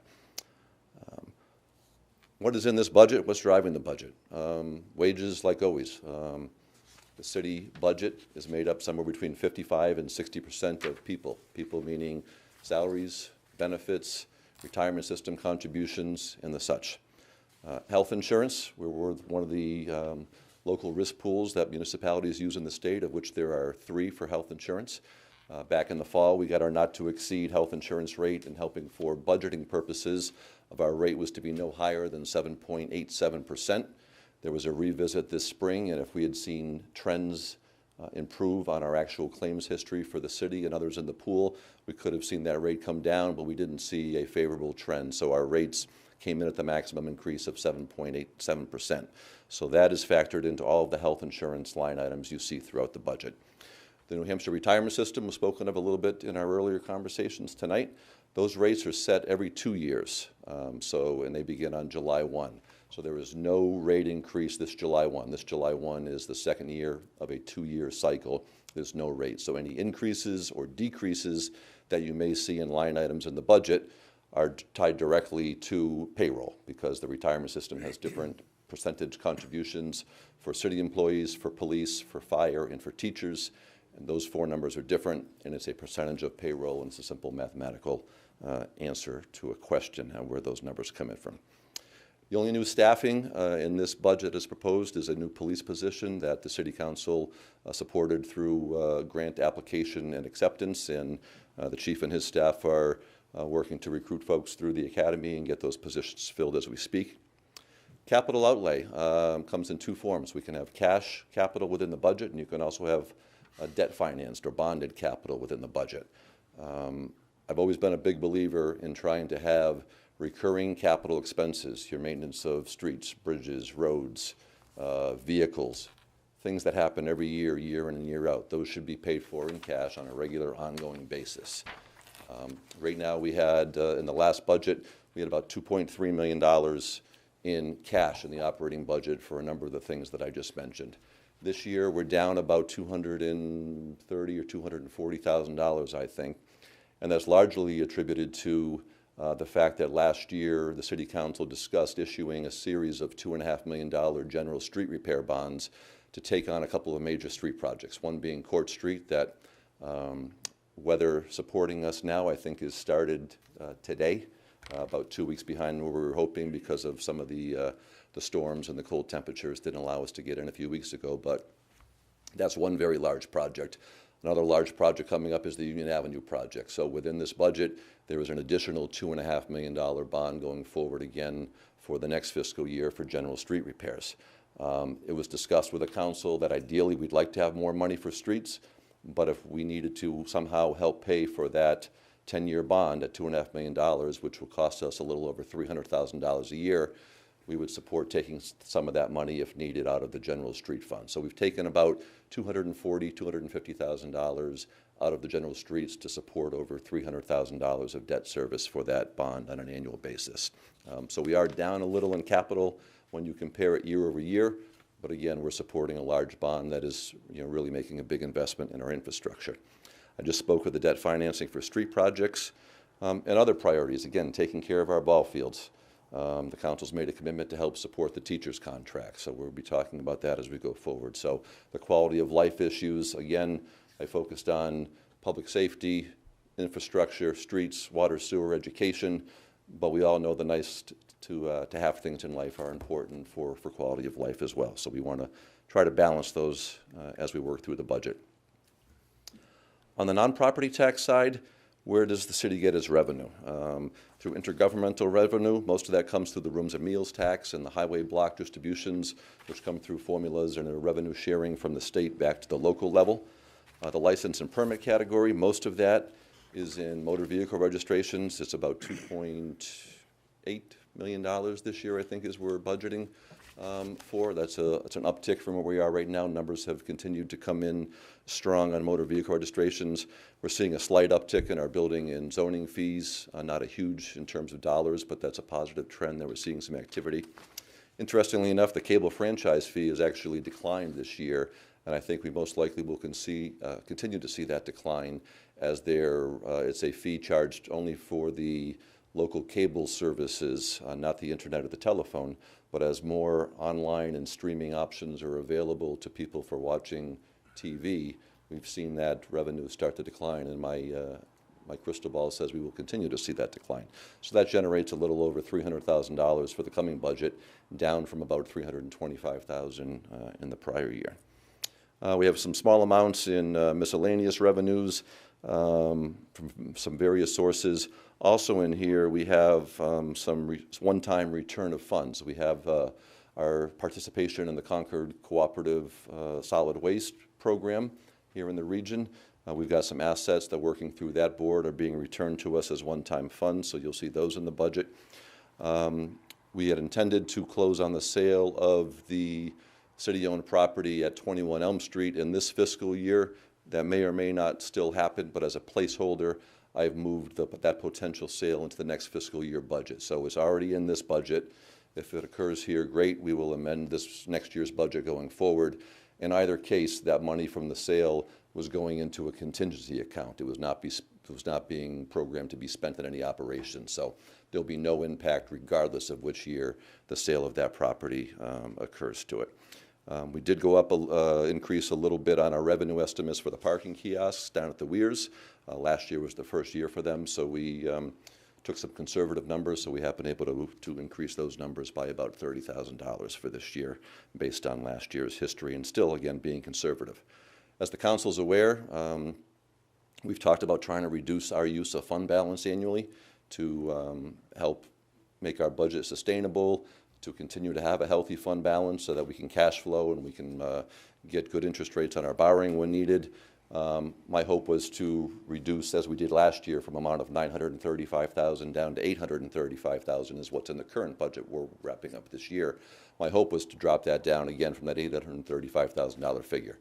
I was not able to do it, so we are still using last year's amount. We didn't increase it, but we're within the books you'll receive tonight. We are slated to use $835,000 in fund balance.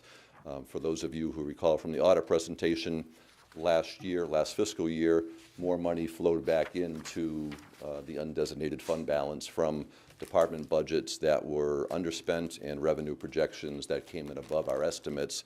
So even though we used $835,000 in fund balance, more money flowed back in just by a little bit to keep that fund balance at a healthy area. There'll be a couple of sister recommendations, I'll refer to them as, that go along in conjunction with this budget. Some of them may come to you post-July 1. I talked about impact fees for the schools. We're also going to be requesting a couple of small impact fee transfers out for a couple of city departments. So those will be areas that we'll be working with you on over the next couple of weeks. We have a couple of significant retirement costs, as we do every year. Sometimes those can be in the tens of thousands and unplanned for. And we've got the reserve account that we've set up for the accrued leave account that we have an opportunity to transfer some funds out. In this particular case, we had 2 longtime employees retire in the Public Works Department. I've already shared with you how challenged the Public Works Department was this winter from winter maintenance to try to have them absorb the whole hit of end-of-career payouts. I think just puts us behind the curve with some of the spring work that we're trying to do as well. So I've spoken about the retirements, the impact fees. We always have routine carry forwards. Those are typically for capital items that are still needed, and just because of the timing, they either haven't been begun yet or we haven't awarded contracts or utilized all those funds. So accounts like sidewalks, guardrails, street paving money, we typically bring a list to the council and carry those forward from one fiscal year to the next because they're needed. And then we did have one significant sale of city property this year, was the sale of the Lakeport Fire Station. And that netted about $375,000 after city expenses and fees. And that is sitting in a city contingency account. And I want to bring a series of recommendations to the council and work with you on that for some of the capital items that are needed that I was just not able to fund within the budget. There are things like $100,000 for our share of the Court Street Bridge replacement, which is scheduled out 2 years in conjunction with the state aid bridge program, where it's an 80% state match with a 20% local match. There was talk about traffic signal improvements. I'd like to recommend $100,000 out of the contingency goes into a traffic signal improvement for various intersections. So a few items like that to help put that contingency money towards needed one-time capital projects. For those at home or will be home at some point, the city budget can be found on the city website. We also will have print copies available at the library and in the clerk's office.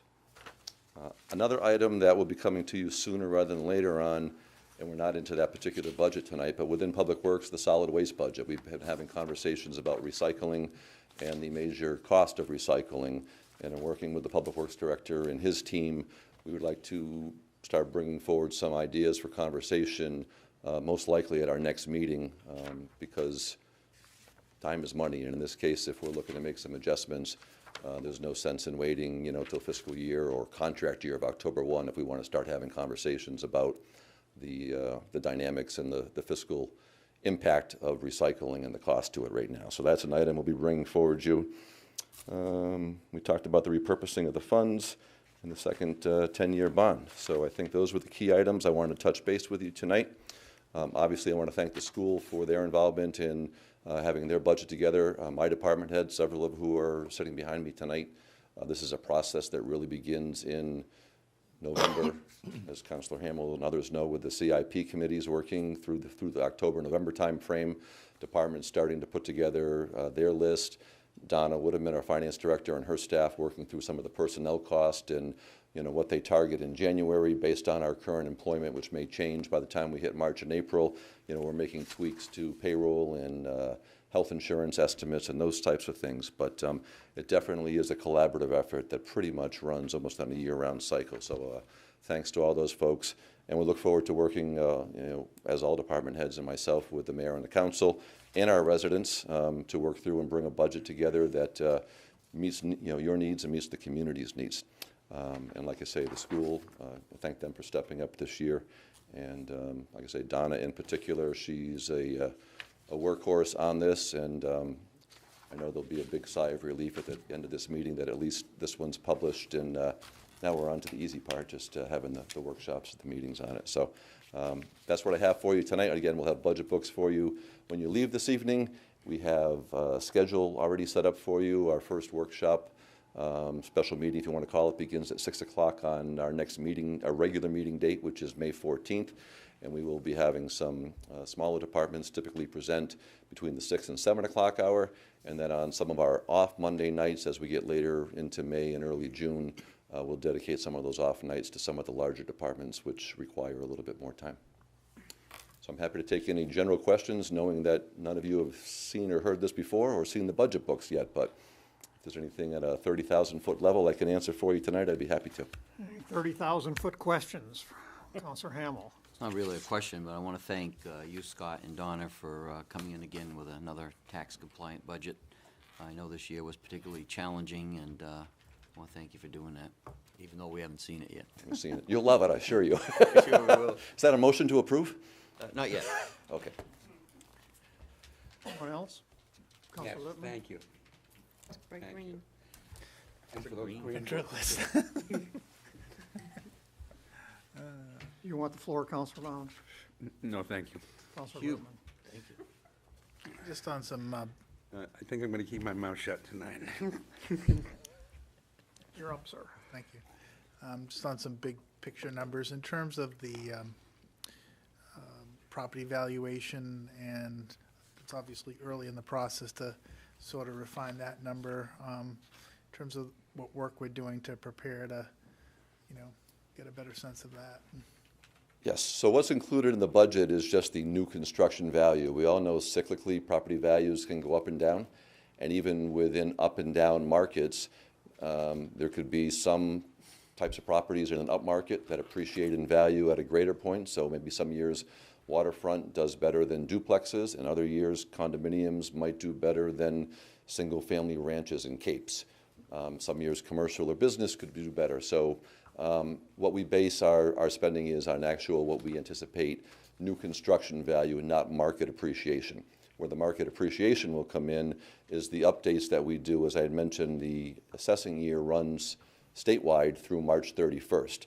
What our assessing team will be working on is doing the updates from building permits and also comparables on sales, because we track every sale that happens in the city and make an effort to get out and get into the property to determine and look at the selling price, look at the current condition, and look to see how our assessment falls in terms of accuracy. So sometimes we'll see increases due to market conditions. Right now, I think anecdotally we've all heard that the real estate market is strong, especially in waterfront. There's a very low inventory available on the market, so houses that are being placed, if they're of quality and reasonably priced or attractively priced, are going fairly quickly, is what we're hearing out there. So What our team does between now and a state-imposed deadline of September 1st, when we have to start filing some of the municipal services forms, of which there are a number, and they're MS1 and MS on and on, they're working on that cyclical update. So they capture all those increases, work them into the system, and we may see some appreciation above and beyond the $19 million in total city assessed valuation that I've identified here tonight. If we do see that, that will lower the overall tax rate number. But that doesn't mean anybody's tax bill necessarily goes down, because when you get your property tax bill, it's based on your assessment. So if your property was at $200,000, you had 200,000, and let's say the tax rate was $20, you get a tax bill of 200 times 20, you get a tax bill of $4,000. If your valuation goes up by $20,000, your property increased by 10%. Everybody loves that. And the tax rate, all other things being equal, drops by a proportionate amount. So even though the tax rate went down, you now have more thousands to pay taxes on with the value. So you could end up with the same tax bill, again, all things being equal. But that's where one class of property might rise at 20%, or another class of property might only rise at 2 or 3%.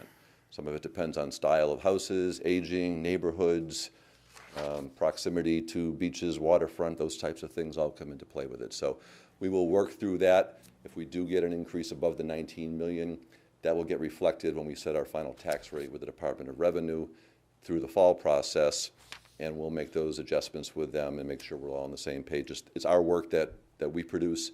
DRA works with us to affirm those numbers, and that's what truly sets your final tax rate. But I always love it when someone says a tax rate went up or a tax rate went down. Tax rate truly means nothing. It's the mathematical answer to an equation. What really drives it is spending and the amount you're raising by taxes and your assessed valuation.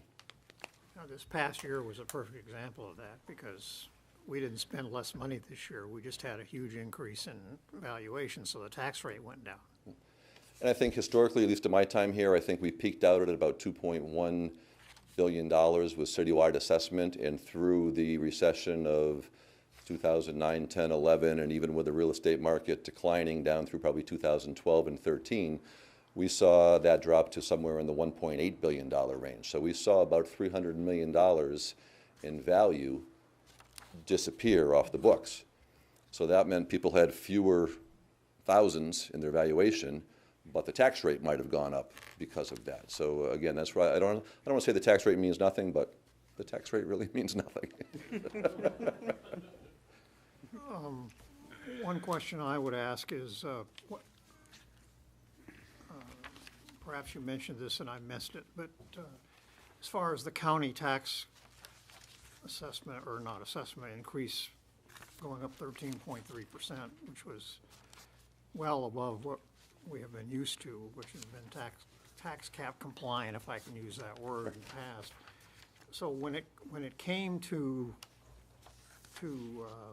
allocating that hit that we took this year, what formula did you use for allocating the non-compliant portion of that? Did you split it evenly between school and city, or based on the existing percentage, or how did you do that? Historically, when there has been an overage or an underage on the county portion, the city has worked that into the city side of the budget.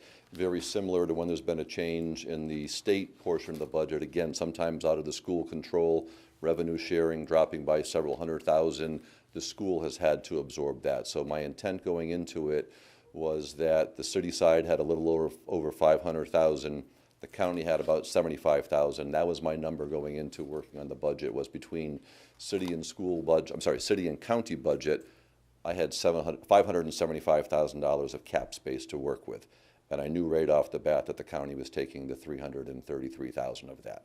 So I knew I had the 200 and whatever thousand remaining to be able to work with on the city side of the budget. And that's why I'm very appreciative that the schools freed up $65,000, because when you're only working with a couple $100,000, every $65,000 really makes a City difference. budget took more or less the whole We did. hit. As to be fully fair, when revenue sharing had been cut from the state level to the school level, and all of a sudden what you want to refer to as non-property tax revenues were down by several $100,000, they were bearing the full brunt of that at that particular time. So that's how it's been done in the past. It's not required to be done that way. There could be conversations going forward. Yeah, but when their revenue goes down, it's tied directly to student enrollment. Has nothing to do with the city. Well, it could be enrollment, but it could also be the state is formula distributing change. fewer dollars.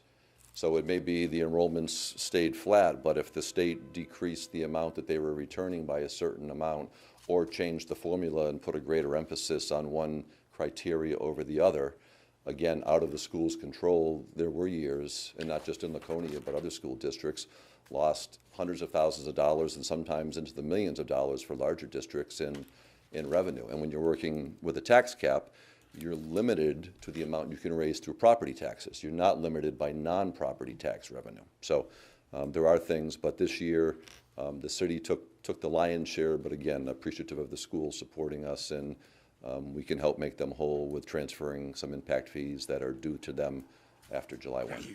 So I would note for our audience in general's sake, and for the, I think most, if not all, of our Ward 6 applicants are still here, and they may or may not know this, but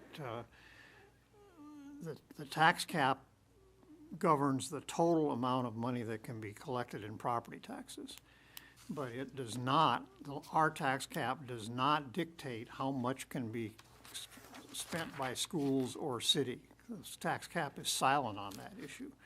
So the ratio that's in place now between how much cap space the schools have versus how much cap space the city has is more or less an arbitrary number. It's based on tradition. In other words, the tradition that was in place at the time the tax cap was voted in 2005 has more or less continued to this day as a matter of tradition, not a matter of law. As to who absorbs an impact, positive or negative, from things out of their control. Yeah. Councilor Whitman. I guess having been involved in all the budgets since that time, there's been times where we've lent tax cap space on a temporary basis. Yes, the to city's help out. loaned the school districts some cap space in previous years. So I mean, I think the rationale behind what was done historically was to allocate the proportion based on the current basis spending. And I mean, there are other ways to do it. As you said, there's not. Yeah, I just not want to make sure prescribed everybody yet. knows that it's Yeah. not set in law that the schools get 56% and Correct. the city gets 44% or whatever. That's a matter of discretion on the part of the council. And I think Council Lippman's point is great. I think the community looks at the budget overall and what the needs of the community are overall, and helps each other from city and school side where they can. So I appreciate that we're continuing that relationship. We did that in a major way with the debt service. We we did. combined that so that it would, It was $400,000 that Yeah. we put on their side. right, but also merging the debt service between the school and the city allowed for a more balanced approach to our borrowing. If you look at how much we've had to borrow as a percent of the budget in total, it's not gone up, even though we've done all these major projects. Any other questions? One last, just quick one I have, having to do with the fund balance. Have you made a projection as to where our fund balance will sit if this budget is approved as of the end of the year? Where our fund balance will sit a year from this June 30th, or for this June 30th coming up?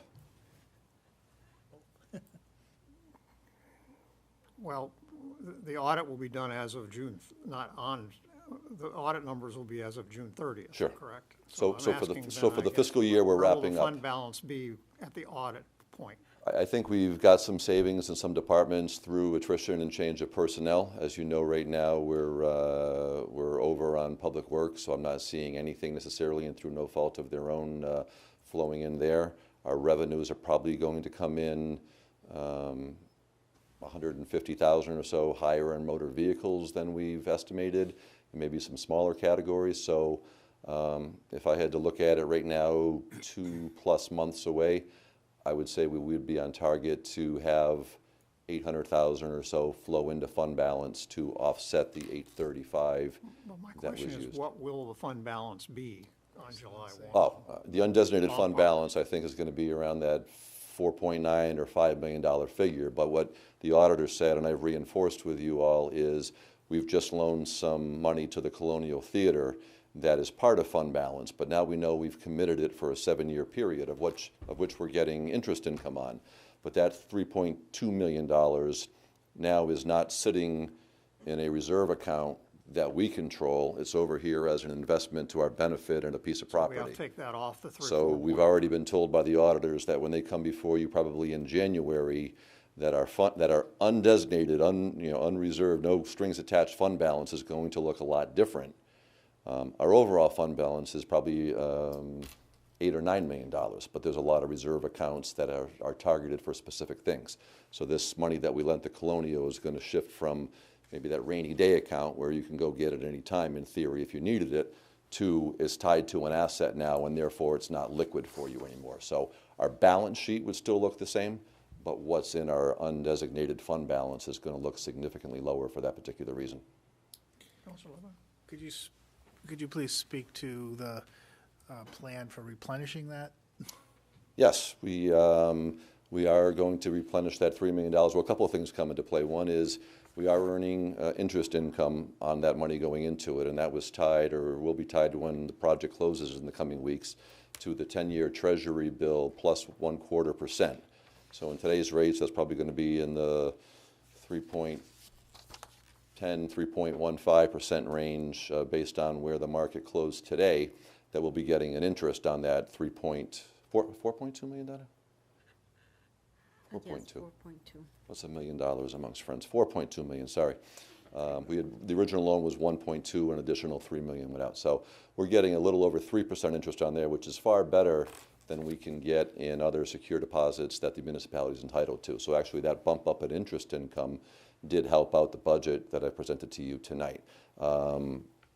Beyond there, the downtown TIF district, of which the Colonial Theater is a part of, is going to be making some of those payments back and replenishing the general fund rather rapidly. And I think we discussed about $150,000 a year for the first 4 years, if that was doable, the way the cash flowed, and allowed the downtown TIF to support their other obligations that they've made with council support on the Wild Trail and the River Walk and some of the Main Street Bridge enhancements we did. So there will be a $600,000 repayment in a relatively short period of time.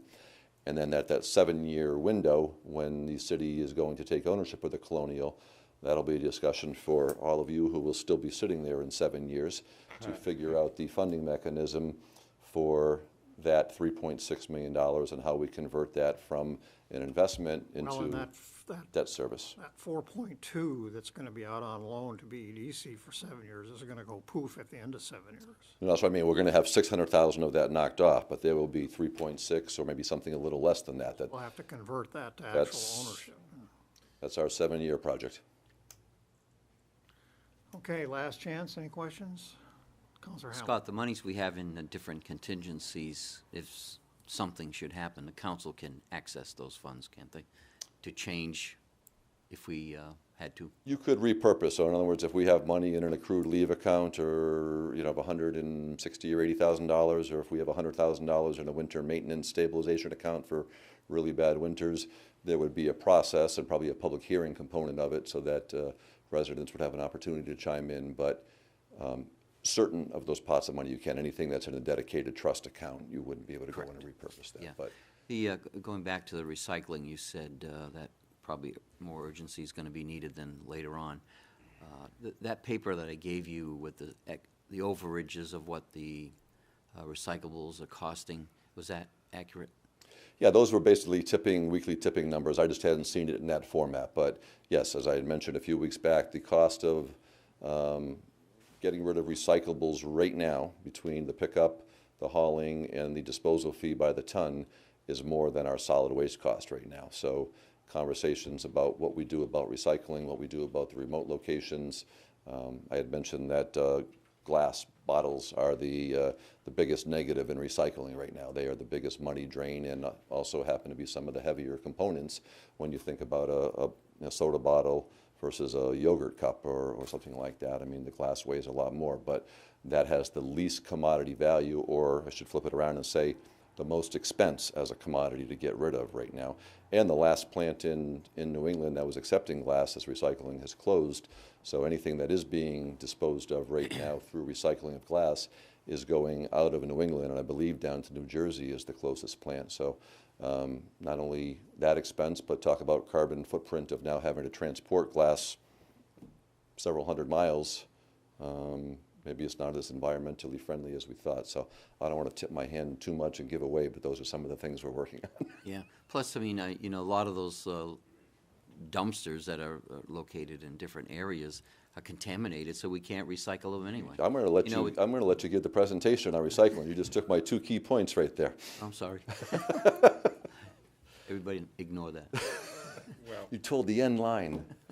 So yes, those are a couple of things we're looking at: the remote sites, which we don't have control over, and the contamination, as well as glass. Yeah. Okay. Okay, thank you. Thank you. Appreciate it.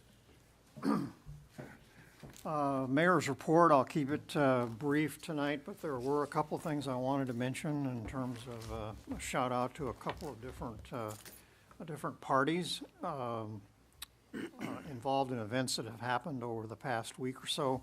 The first one is I see Mr. Dunleavy in the back there, and I wanted to congratulate him and Amy Levisic, and especially Tim Ford for the, not just, we had our annual Arbor Day ceremony celebration on Friday in absolutely horrible weather. And Councilor Haynes braved it with me, or most of it with me anyway. And I appreciate that. We helped plant 2 sugar maple trees on the knoll beyond the right center field fence at Colby Field on Friday morning, and had a nice ceremony there. And I scored some swag out of this thing, so I got to mention this. I don't know if this will fit or not, but oh yeah. All right, so I got a cap out of the whole deal, right? So this is in recognition of Laconia. For 27 years now, Laconia has been an official Tree City USA certified part of that program and whatnot, and really speaks not just to the people around this table, but the generations before us in terms of the city's commitment to all things trees. So that's quite an effort to be proud of, and I do know that Kevin and Amy and Tim and others who work in that department are very proud of that, and do a heck of a job keeping track and taking care of the publicly owned trees in the city of Laconia. So it's something for us to be proud of, and usually I always look forward to Arbor Day because it means something to me and personally, and usually the weather's good and it's good to be outside. The weather was an exception this year, as we can attest to, but the sentiment was there, and we had a whole bunch of elementary school kids participating in the program and as well. So thank you, Kevin, and all the people in your department for everything you do in that area. The second thing I wanted to mention, well, this is me, isn't it? It was my week for souvenirs, or whatever you want to call them. So this is a T-shirt. I think that's appropriate for me, huh? Absolutely. Unlike most of you, I was in college in the 60s, so They used to make I those, probably didn't had an you? original one of these things somewhere. But this has to do with what we used to call Project Extra, which is the after-school program associated with the school district. It's now called the Office of Extended Learning, and Christine Gingerella and Beth Vachon run that program. And they just recently received word that the federal government is going to fund our after-school program for another 5 years, fully funded. It's a very competitive grant process. So that was very good news for the kids that rely on this after-school program instead of going home to an empty house in many cases. So they had what they called, what is it called here? Real. The Real Collaborative is what the kids made these T-shirts and came up with the names and whatnot. And Real stands for Relevant Experiences Advancing Learners, if you guys can remember that. But they had a an event at the Belknap Mill on Thursday where they had 70 people come that represented students from the middle school, represented teachers, and most importantly, represented people who own and run businesses in the Lakes region. And what all this is about is turning this, per the grant request, turning this after-school program into a career exploration program as well as other things. So that they're extending learning opportunities for people who might be considering being a nurse or involved in the plastics industry or aerospace industry, tight flex or Hampshire ball bearing kind of things earlier. So this is a chance for very early on in the educational process through this after-school program to connect middle school students with possible career opportunities where there are openings for in the Lakes region now. So very worthwhile program, tremendous leadership, great kids. So I just wanted to give a shout out to everyone involved in that program. And again, another reason for us to be very proud of things happening here in our home city of Laconia. So thanks for the hat and the shirt.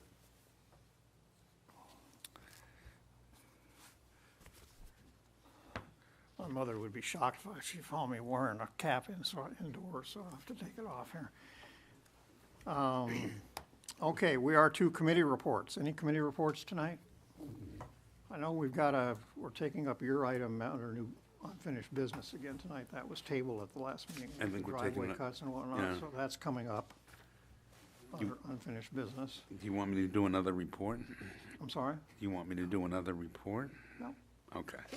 We can get to it when we get to the unfinished business. I don't remember. Sit back, just sit back. We'll rattle you when it's time. I'm going to look in your direction, though, Counselor, next. Liaison reports. The liaison reports would be that we had to cancel the last meeting of the planning board because we didn't have a quorum. We may not have a quorum for the May 8th meeting. Yes, we were informed last time that 2 of you have play practice, rehearsal, whatever you call it. It's Hell Week at Winnipesaukee Playhouse. It's Hell Week. Well, that's even better. Yeah. So that meeting is scheduled for when? 8th? All right, so, I would think we don't want to wait until June for the master plan. I mean, we're getting nowhere for months now handling that, so Well, is they it may have- possible to find another date for that meeting in May sometime? We got you 2 new members tonight, There are 31 days in the month. but one of them is not going to be there on the 8th. That's one of those new members. He already told us that. So Well, Peter's anyway, not I'll leave gonna- it to you all, but I would encourage, if possible, for you all to be able to get this done during May sometime. so I talked to the department on Thursday or Friday. They were still waiting for a determination of whether they would have a quorum or not. Maybe Dean knows something about this.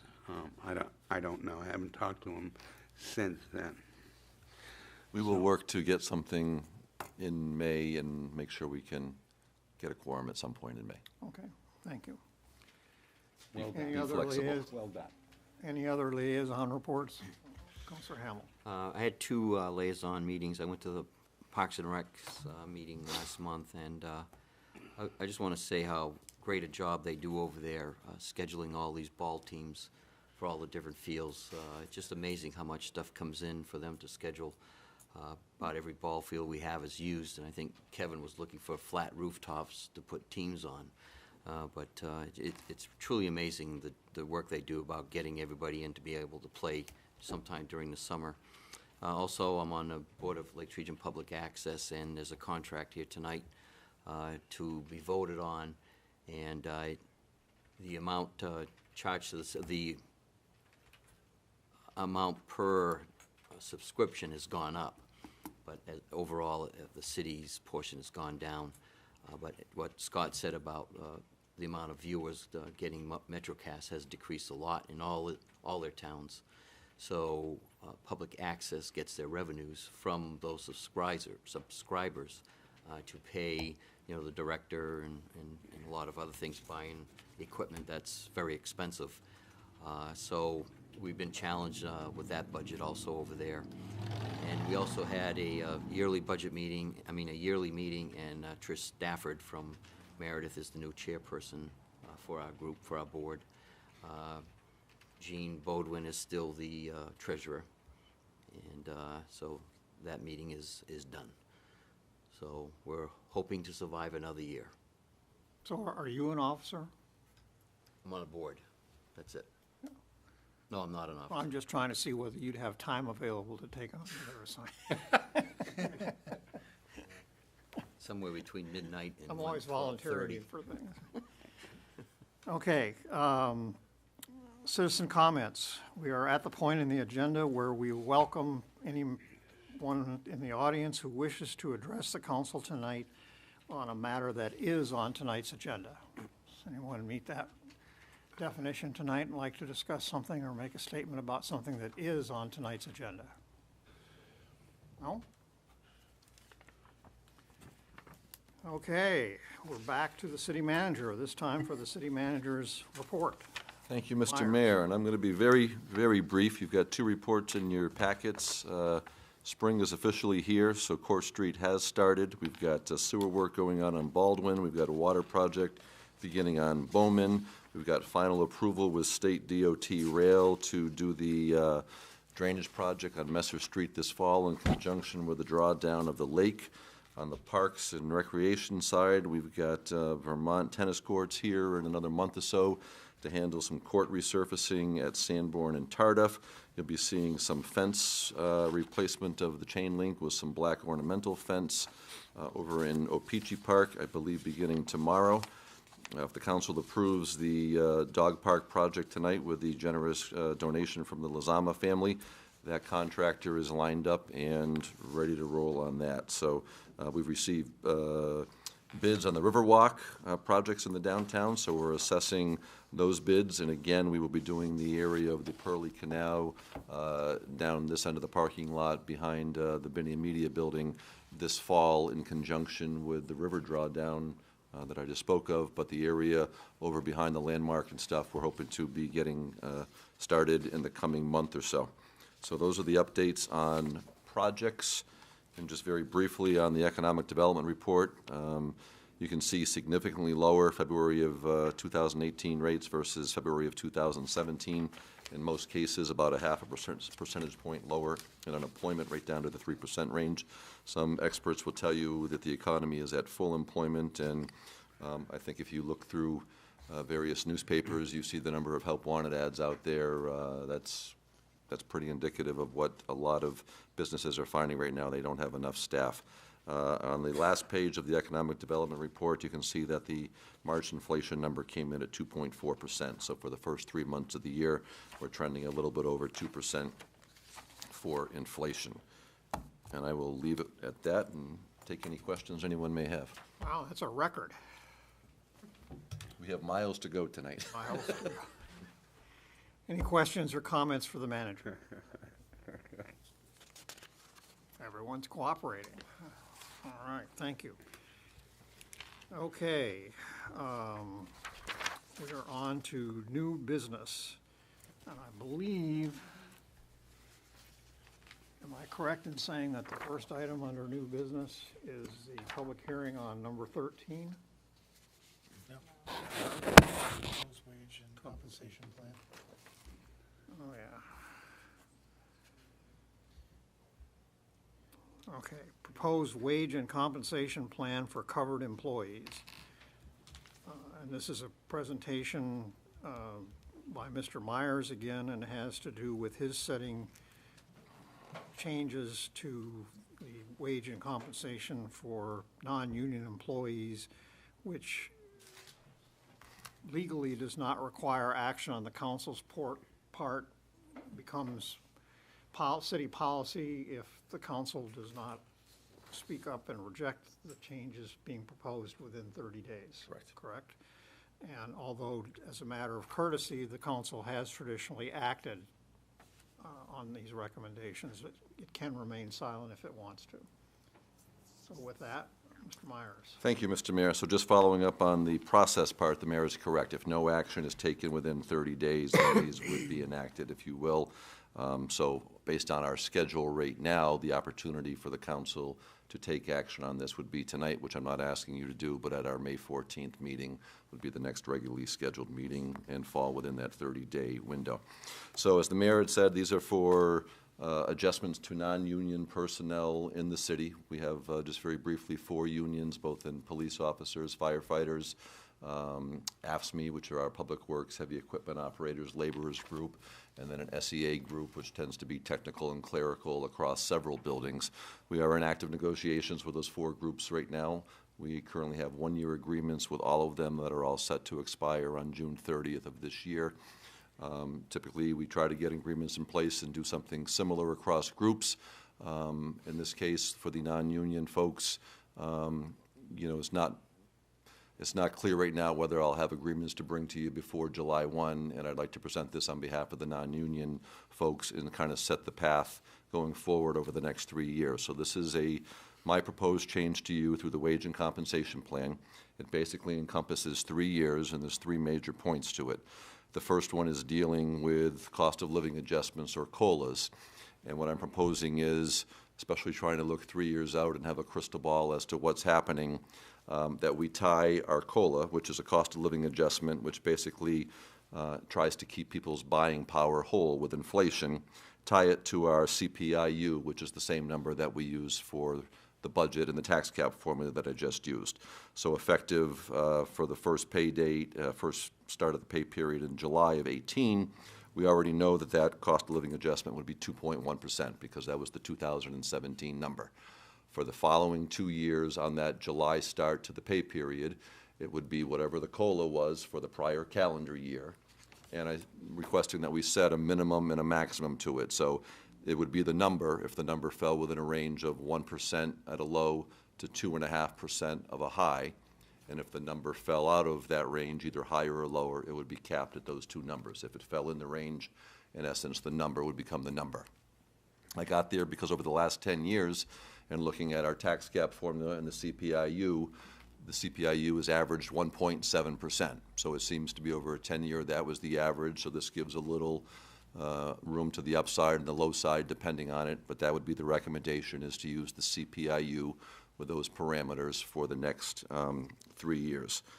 We are talking about introducing a new health insurance plan and maintaining our existing health insurance plan. As I mentioned at the podium, the cost of our existing plan is going up roughly 8% this year. So for those employees who would be staying on the existing plan, would be their option. They currently have a 10% cost share of the premium towards their insurance. This would have it go up to 14% on July 1 and be at 15% for the years 2 and 3 of this plan. The new plan is called an Elevate Health Options Plan. It gives some more consumer choice about networks and comes in at about 5 or 6% less expensive than the current plan right now. So to put that a different way, that plan would only have roughly a 2% increase on the cost, not the 8% we've been looking at with the current plan. And with that plan, my recommendation is that we have the employee cost share remain at the 10% where it is right now. We have, for the last couple of years, since we've shifted to some higher deductible plans, contributed what we call a promise to pay to a health reimbursement account. We've done that in the amount of $1,000 a year for an employee, regardless of whether they were on a single, a 2-person, or a family. It was a flat $1,000. And that goes into an account that they can access only for deductibles on medical services. So it's not for the prescription drug copay of $15 or $20 or $30. It's not for a $20 office copay. It's for those federally identified items of where there's deductibles, and those deal with some diagnostic testing and with surgery. So that would be $1,000 for the first year only to go into an account if used by an employee somewhere in the future for the newer health plan, the less expensive health plan, and a $500 one-time first year only into the health reimbursement account for those staying on the existing plan. The other item we've looked at is, again, trying to be competitive in a tight job market and looking at what some other communities are doing is we'd look to find ways other than wages where an employee can put more dollars in their pocket at the same time it benefits the city with reduced costs. And that is for increasing our opt-out for employees who choose to opt out of the city health insurance, with a caveat that they have insurability through a spouse's plan. And the spouse can't be another employee in the city, and they can't go to the exchange market. It has to be another group type of plan. When I first started here, and many of you were here back in 2011, the city offered $1,000 as a flat amount if you opted out of the insurance. And really, with the cost of insurance and the city really having a pretty strong benefit-rich plan, we weren't getting many takers at that amount. Working with the council, we ended up increasing that to $3,200 at one point. We always pay the buyout money in arrears. So in the case of the $3,200, it was paid out $800 quarterly in arrears. So we were never fronting the money if somebody were to leave the employee of the city, all that stuff, we are protected. That increased the number of people who opted out of our insurance. Again, it gave opportunities for employees to put more money in their pocket, make decisions about their insurance at home over the dinner table with their spouse or their family, but at the same time saves the city some money as well. A few years later, we indexed that for inflation so that every time the cost of insurance went up, the buyout would become a little bit greater. What a lot of communities have gone to is actually basing it not just on the cost of the single plan, which we've been doing, but basing it on the cost of the plan that the employee would be eligible for. So if somebody was eligible for a two-person plan or a family plan, some communities now are offering a payout that in some cases can be greater than $15,000, while a community still might be saving $15,000 as well. So I know the numbers sound staggering, but there's obviously a saving for the municipal side as well. We aren't looking to go to that extreme, but this proposal would have the buyout for the single plan based on our rates we know are going forward would be just north of that $4,500 area. The opt-out would, for a two-person plan, would be about $8,000, which would provide about $9,000 or $10,000 in savings to the city. And the family plan opt-out would be about would be a little over $10,000, which would provide about a $17,000 or so savings to the city. So everywhere we're looking at this, there's significant savings. We have 23, maybe 24 people out of 160 eligible employees who are opting out of our insurance right now. So we're at around 16%, 17% of our workforce. Some communities I've spoken with who have increased the buyouts have seen as much as the mid-30% for people opting out. So I think there's a real proven record that this encourages conversations at home about how people can make better decisions and where they get insurance. Under our scenario, we think it's a relatively small number of new opt-outs we would have to hit in order for this to be break-even right away and then be positive going forward. And again, this is definite savings to the city, but there's a good opportunity for employees, especially if they're healthy employees. Sometimes you have a great year health-wise and you're not hitting some deductibles. That's money that can go into their accounts to support family or reinvest in whatever is important to them. So those are the three changes, both in the COLAs, the health insurance with a health reimbursement account, and the buyouts. And I'm happy to, I know I just put a lot out there, but I'm happy to answer any questions you may have on that. And again, not seeking any action on this tonight. Councilor Bounds. I'm just curious, do we know how many employees we have that would be eligible for this buyout? Do we have a clue? We have 160-ish full-time employees who are eligible for the benefit. So if you're a single employee, you obviously can't opt out because you don't have a spouse's plan to go on to. I do put a caveat to that, though, that there are some singles who still under the health insurance now can be under their parents' plan up until age 26, I believe it is now. So you could have some younger employees in their early 20s who opt out because they can stay on mom and dad's plan, and maybe maybe the parents are already paying for a family plan or whatever. So, but we probably have about I think it's over 100 units. I get you the exact breakdown, but I think it's over 100 units between two-person and family people that citywide are there. I don't have the exact breakdown just for the non-union folks. I don't need an exact figure. We have over 100 employees who are either covered on a two-person plan or a family plan citywide. I don't have the exact number broken down by the non-union, but again, not all the 23 or 24 opt-outs are in this group either. They're across the whole spectrum of unions in the city right now. Okay. But we think there's a very strong likelihood of increasing that in very short order and having it be beneficial all the way across the board. And the other thing I think this does, similar to what the teachers contracted with the schools, I think it gives our employees a little bit of a roadmap to know that they've got a 3-year in place, that COLAs are going to be available, they know what the health insurance is, they can look at the opt-out. And again, as I just talked about with the unemployment numbers, it's a very tight labor market, and there's a cost to hiring and training people versus retaining good quality people that we'd like to. And I view this as, if approved by the council, kind of lays out that roadmap and helps us over the next 3 years in a fairly strong economy. Any questions? Counselor Hamel? Scott, the elevated health option, HMO, what company is that under, or is that the company? It's still with Harvard Pilgrim, so both plans are Harvard Pilgrim.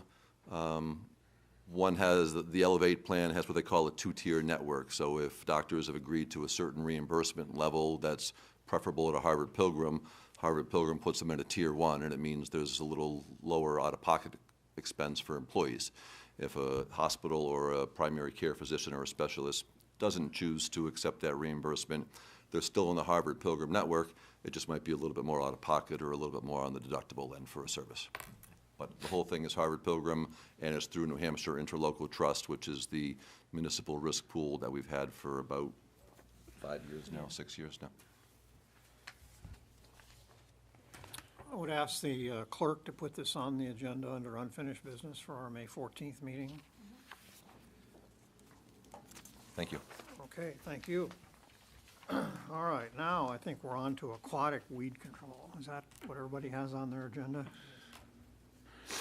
Okay, so this is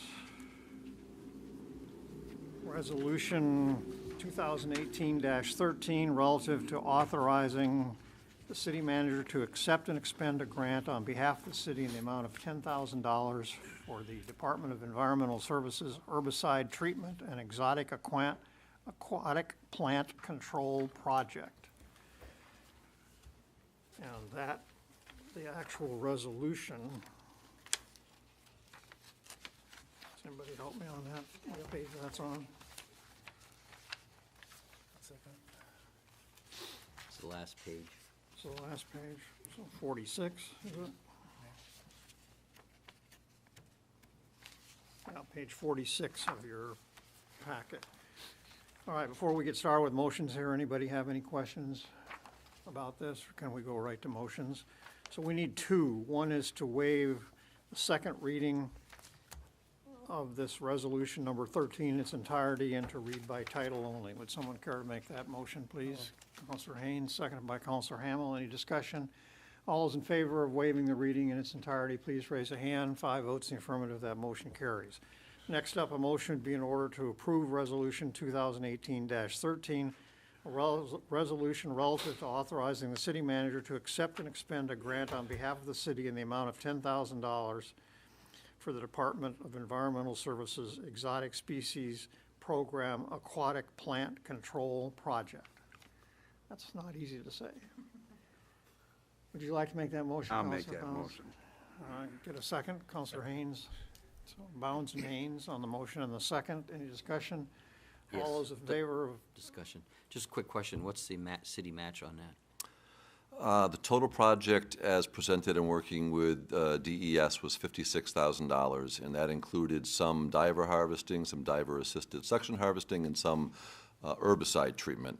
So we're doing something similar to what we did 2 years ago. We're looking at the areas, we're making sure that the Board of Water Commissioners is comfortable in what areas and in what amounts are being treated, in what proximity to the intake, if you recall a couple of years ago. So as presented, the whole project is $56,000, of which we're working with some private landowners in the proximity as well, those funds to be determined, and then this $10,000 grant. So worst case scenario, if you will, would be $46,000 of city expense, but we expect that to come down a little bit as the project scales back a little bit, number one, and as some private contributions come in, number two. You remember what we had put aside for this?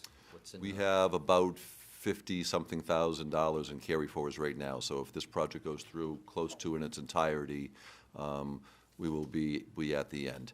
In the past, DES had contributed somewhere in the 30 to 40% range for these projects, but as their budget has either not grown or lessened, and the demand from communities for DES to partner with them for milfoil treatment has increased, their dollars are getting stretched thinner. So ordinarily, I would have liked to have seen about 20,000, 20-plus thousand from the state.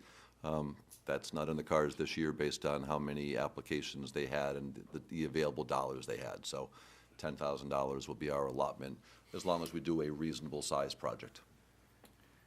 Any further discussion? All those in favor of authorizing acceptance of this grant, please raise a hand.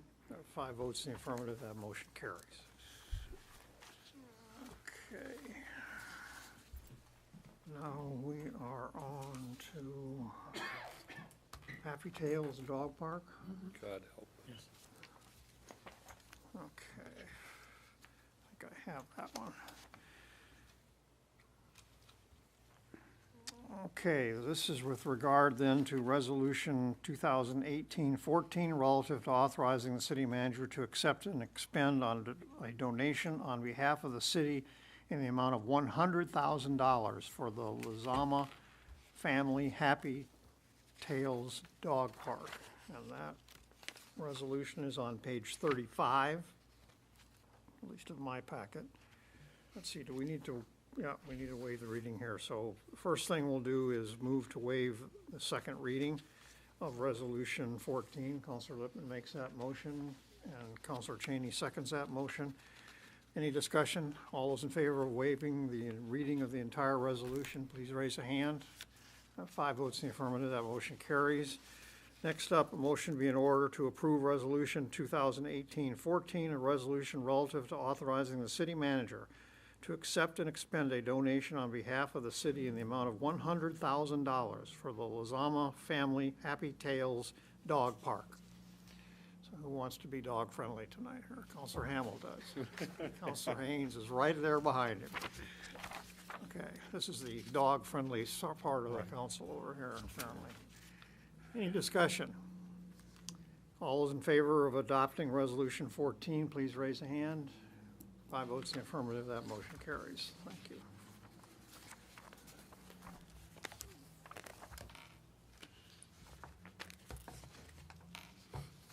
Okay, now we're on to the Police. airport. Yep. Double Z Yes, okay. It's on page 36 of your packet, lease agreement between the City of Laconia Airport Authority and Double T Hangars, Inc. This is a lease. I can speak to this on behalf of the Airport Authority. The Airport Authority approved this action at its meeting last week. Needs City Council approval. This has to do with a new lease, renewal of an existing lease to a group of independent aircraft owners who do business together as Double T Hangars on the Route 11 side of the airport. And a couple things to call your attention to. This group of independent pilots approached the authority when their current 40-year lease ran out and asked for some givebacks, if you will, in terms of rate and whatnot. On their hangar has probably traditionally, if I can be blunt, been the least physically attractive hangar out there, and we've been after them for some time to put some money into fixing it up and painting it. And they came back to us with a counterproposal that they would do that if we'd give them a break on the rent. And so what we ended up doing after a couple of meetings was we agreed, rather than lowering the rent, to keeping the rent at what we consider to be market rate, which is 16.5 cents per square foot. But what we did do, based on a hardship that they presented to us, a significant portion of the lease property that they have been using for the past 40 years is basically a ravine that's not usable or buildable. It's a pretty deep ravine. So we agreed to resize their lot they paid for a boundary line adjustment with the Guilford Planning Board, And we cut the ravine out of their leased land, which lowered their payment because they're not having to, they have a newly defined lot, a smaller lot that doesn't include that ravine. And so they're gonna pay us an annual, starting out, there is an escalation clause in it, they're gonna be paying $11,500 in round numbers rent per year on that property, and that's gonna save them about $4,000 a year, I think, by getting rid of the ravine $4,000 for the year? per year, yeah. The leases are paid, ground leases are paid on an annual basis. Wow. So that's the accommodation we gave. We kept the rate at our market rate, no special deal on the price per square foot, but we did allow them to make a boundary line adjustment to take that ravine out of the lease. Square foot calculations. So, any questions? So this is a new 40-year lease on that property, which is normal for this type of thing, ground lease. So a motion be in order to authorize the mayor to sign the lease agreement between the City of Laconia Airport Authority and Double T Hangars for 40 years. Someone care to make that motion, please? Counselor Littman, seconded by Counselor Bounds. Any discussion? All those in favor of approving this ground land lease, please raise a hand. 5 votes in the affirmative, that motion carries. Okay, appointment of Crystal Larson to fill the remainder of Brandy Laughlin's term on the Lakes Region Planning Commission, Transportation Advisory Committee, expiring at the end of March 2019. Now, this is a council appointment, not your appointment? It's the council appointment, yes, and this is one staff person for another staff person. So we were in transition with our Assistant Public Works Director a while back, so Brandy Laughlin, our Assistant Planner, graciously stepped up so Laconia could be represented on this particular committee. Now that Krista's here and established, it probably makes more sense for her to be on the DOT committee, considering her role with Public Works. Okay. So a motion be in order to appoint Krista Larson to fill the remainder of Randy Laughlin's term for the City of Laconia on the Lakes Region Planning Commission's Transportation Advisory Committee, expiring at the end of March 2019. Someone care to make that motion? Counselor Hamel, is there a second? Counselor Littman seconds that motion. Any discussion? Is Krista on board with this? Oh, she is so excited. I think Brandy's more excited.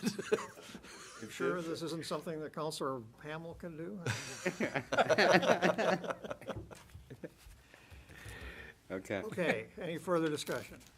All those in favor of the appointment of Crystal Larson, please raise a hand. 5 votes in the affirmative, that motion carries. Thank you. Okay, next up is a request to approve the 2018-19 Municipal Public Access Agreement between the City of Laconia and Lakes Region Public Access Television, and to authorize the city manager to sign the agreement on behalf of the city. You want to take that one? No, I'll let the city manager. Thank you, Counselor and Mr. Mayor. So based on our subscriber base and the rate of $6.50 per basic cable subscriber, Laconia's fee for the next fiscal year is $27,157. And this would authorize me to sign on behalf of the city to keep us rolling along. Any questions? Move the question. All right, Counselor Littman moves to approve the 2018-19 Municipal Public Access Agreement between the City of Laconia and Lakes Region Public Access Television, and to authorize the city manager to sign the agreement on behalf of the city. Counselor Hamel, do you want to second that? Seconds that motion. Any discussion? All those in favor of authorizing that signature, please raise a hand. 5 votes in the affirmative, that motion carries. Thank you. Okay. Sale of lot number 14 in the Lakes Business Park. That is on page 43 of your packet. And this has been approved by the Lakes Business Park Commission, subject to approval of both the Select Board of Guilford and the City Council of Laconia.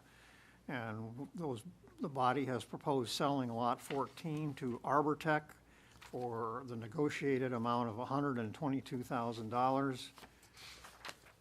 And a stipulation in the agreement, purchase and sales agreement, that the buyer intends to invest a minimum of $400,000 in land and construction costs with plans for further expansion. So put another way, if they're paying 122 for the property, they've got to spend minimum of $280,000 on the building itself. Do we know the size of the lot there? I don't have that on me. Is it in the? I think it's in your P&S under item number 2. It's just a smidge over 3 acres. Yeah, Thank you. a hair over 3 acres on Hounsel Avenue. I assume that this is close to fair market value in terms of the lot itself. Well, there is no such thing. The price on the lots was set by the late Kenny O'Rourke 15 years ago or more.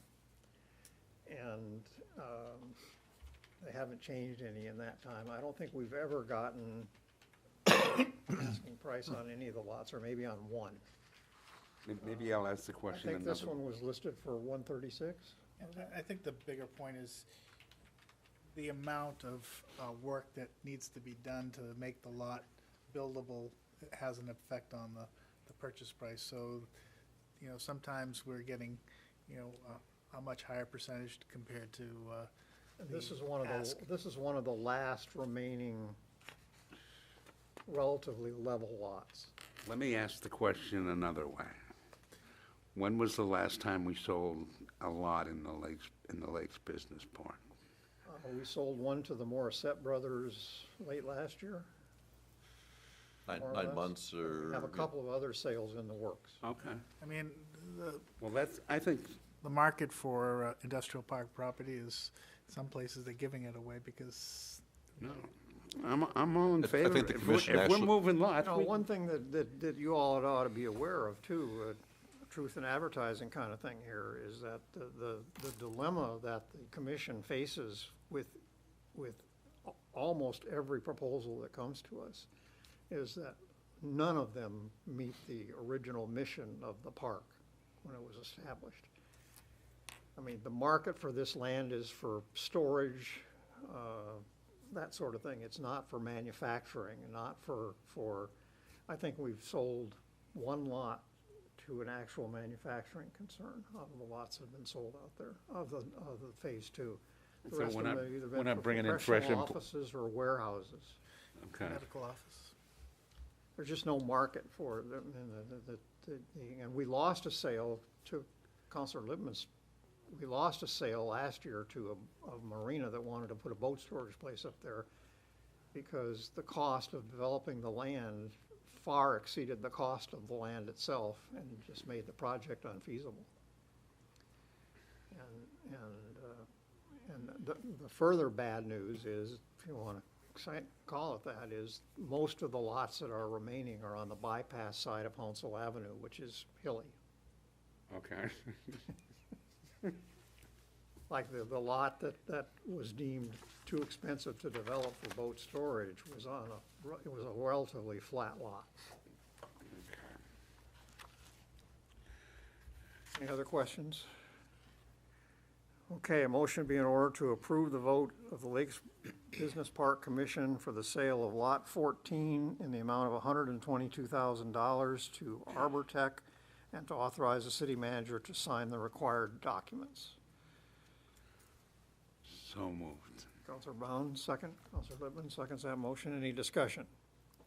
All those in favor, please raise a hand. 5 votes in the affirmative, that motion carries. Thank you. Okay, request to designate areas of North Main Street as no parking. Mr. Myers.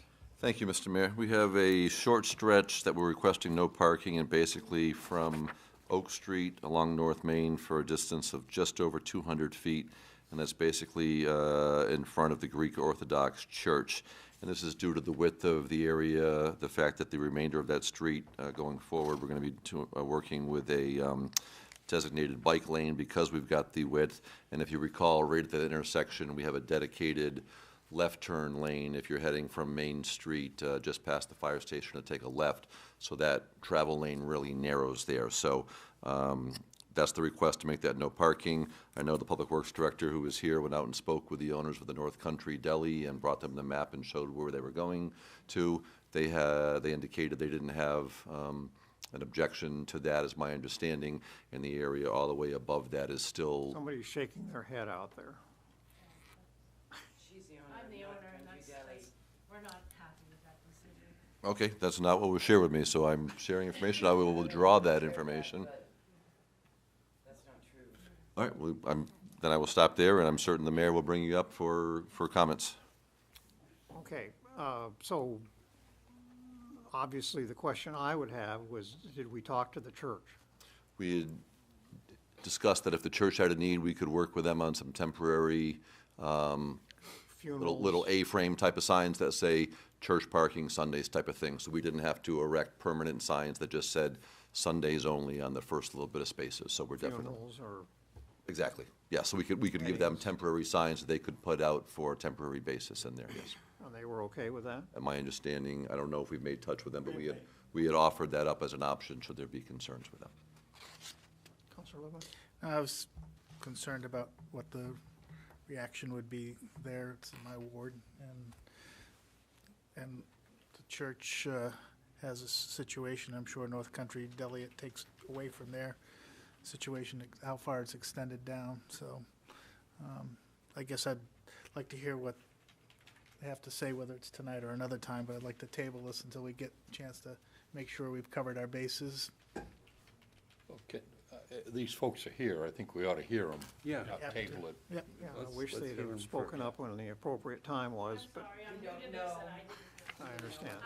All right, with the council's indulgence, then, would you please come up and introduce yourself and tell us what your position is? Christina Zing, I'm owner of the North Country Deli with my husband, who couldn't be here. It is going to decrease a lot of the parking that we have. That is our only parking is street parking. We're a Main Street business, and that will, I think, affect the amount of business we have. We're very busy during our lunch hour, and that is really when the parking, I think, is an issue. And I know people will continue driving by if there's no place to park, and that will definitely affect our business. Does it affect the lot Does it affect the lot? to the right of the store as you face the store? That is not a lot that we own. That is a lot that we would like to own, but because of the current owner, we are unable to purchase it because there's not a lot that has access to it. We do not want to purchase a lot unless we know we have access to it, and that could not be presented to us. There's not a curb cut on Main Street for that lot? There is not. So you And have to we, come in from behind? there is no, because that access that was being used to come in from behind is actually access to a house on Jackson Street that the owner has reconfigured, and so there is no longer access to that space on Main Street. And we would love to purchase that and at some point make that a place to be parking or for people to sit and enjoy eating outside, but without knowing that we can get a curb cut and that is a usable lot for that, we obviously don't want to purchase something that we can't use. So without being said, taking that parking away will definitely hurt our business. How many spaces are we talking about? You've got the map in your packet. It's on, I guess the number didn't come out, but on page 49, I guess the second one. So you can see, if you look it up at the top left corner, that's Oak where it intersects with Main Street. So the first lot would be the Greek church, and the second lot would be the vacant lot that the speaker is referring to. So then North Country Deli would be that third lot. So it's 206 feet of distance. Obviously, you're not going to be parking all the way to the corner of Oak Street. So you want to take the space in front of the vacant lot now? Yes, basically it's in front of the church Right. into the vacant lot. Counselor Lippman? You know, you're really going to put them out of business, honestly. Yeah. Well, 30 years this has been in business over, and it's never been an issue, and it's all of a sudden become an issue. And the other thing too is when the health club there opens Yes. up, there's just not going to be any place for people to come in and use it. Mr. Mayor, I'm sorry, Counselor Ham. I recall this very well. We went through this several years ago. And it had to deal with the sled dog derby and all kinds of stuff when they were thinking of putting it back there, and it's a loss of business for the place. And I don't think I can agree on this. I don't mind some distance from the intersection. I mean, that usually there is some distance that you don't park 50 or 100 safety. feet or whatever. But to go all the way to the store itself, where they traditionally had parking there, and it's never seemed to be a problem. Is there any designated spaces actually, or just? There's a they just line, park? and it's 15-minute parking is what the sign Yeah. says. And, 15 minutes, people are in and out of there, they're not even there that long. So I think there needs to be more discussion on this, and Just for the what record, it is, I'm not in favor of it. I've been going to that store since I was a kid, and too. it was Bud's. Yeah, The store then? there was. Their electricity. They had to, Yeah. Running water. And Dave we didn't used have motor wooden, cars yet. Yeah. Dave Got used wooden Warren Harding's nickels. autograph. So, I would add, it's a convenience store. People don't want to even pull into a side parking lot. You want to pull up Yes. out front, run in, run out, and get out of here. I'm with Bob. I'm going to have a difficulty with this. I'd probably even have a difficulty with 100 feet. Yep. So, and I don't. Well, I don't think. And we I'm want not comfortable with the Sunday accommodations for the church. I don't know. It's been working all right Thank to you. now. Yes. So what's the primary motivation? Part of that is where, from the rest of the area up, we've got the dedicated bike lane that's going to run all the way along North Main Street and then Old North Main Street and come to the intersection and be able to carry up Meredith Center Road so that people have a dedicated bike lane with striping and be able to get up to Robbie Mills. And just this first stretch, if we're encouraging bicyclists to be heading that way, just had the narrower width of that, but. Yeah, they've been making their way up there for a long time, so. Can still put the bike lane, if there's no cars there, they can use it. All right, does anybody, let's figure out what we're gonna do here. Does anybody want to make a motion to approve this proposal? I'll make a motion not to approve it. Oh, that's a negative. So let's start So- with the positive. So, just answer a question. Is there a solution that you think you could work that would make North Country Deli comfortable, make the church comfortable, and still accomplish some of your purpose? Because if that you can't, you're dead. I would just rather you, if you vote this down tonight, make it an affirmative motion, vote it down, and if we can reconfigure something, we can bring it back to you at a later date. But I think to leave it hanging would cause some anxiety for those involved at this point, so I'd rather That's okay. have you kill All it right, tonight. so okay. if no one volunteered to make the motion in a positive sense, but we need the motions to be able to vote it down and give it finality. So would someone please make, let me read it. I need a motion to approve no parking on North Main Street on the even-numbered side of the road for the traffic signal past post at the northeast corner of Oak Street to 206 feet north and from Buzzell Street to Lexington Drive. Well, we haven't even discussed that. Right? Just have you kill the whole thing tonight, and we can neaten it up if and when the time Lexington comes. Drive, and on the odd-numbered side of the road from Oak Street to Lexington Drive. So we need to have someone for the purposes of making the motion. Counselor Hamel grits his teeth and makes the motion. Is there a second, please? Counselor Littman seconds the motion. Any discussion? All right, so all those in favor, please raise a hand. Well, not in favor All of, those opposed will kill it. Raise a hand. We have 5 votes no, and the motion fails. See, I was paying attention that time, Bruce.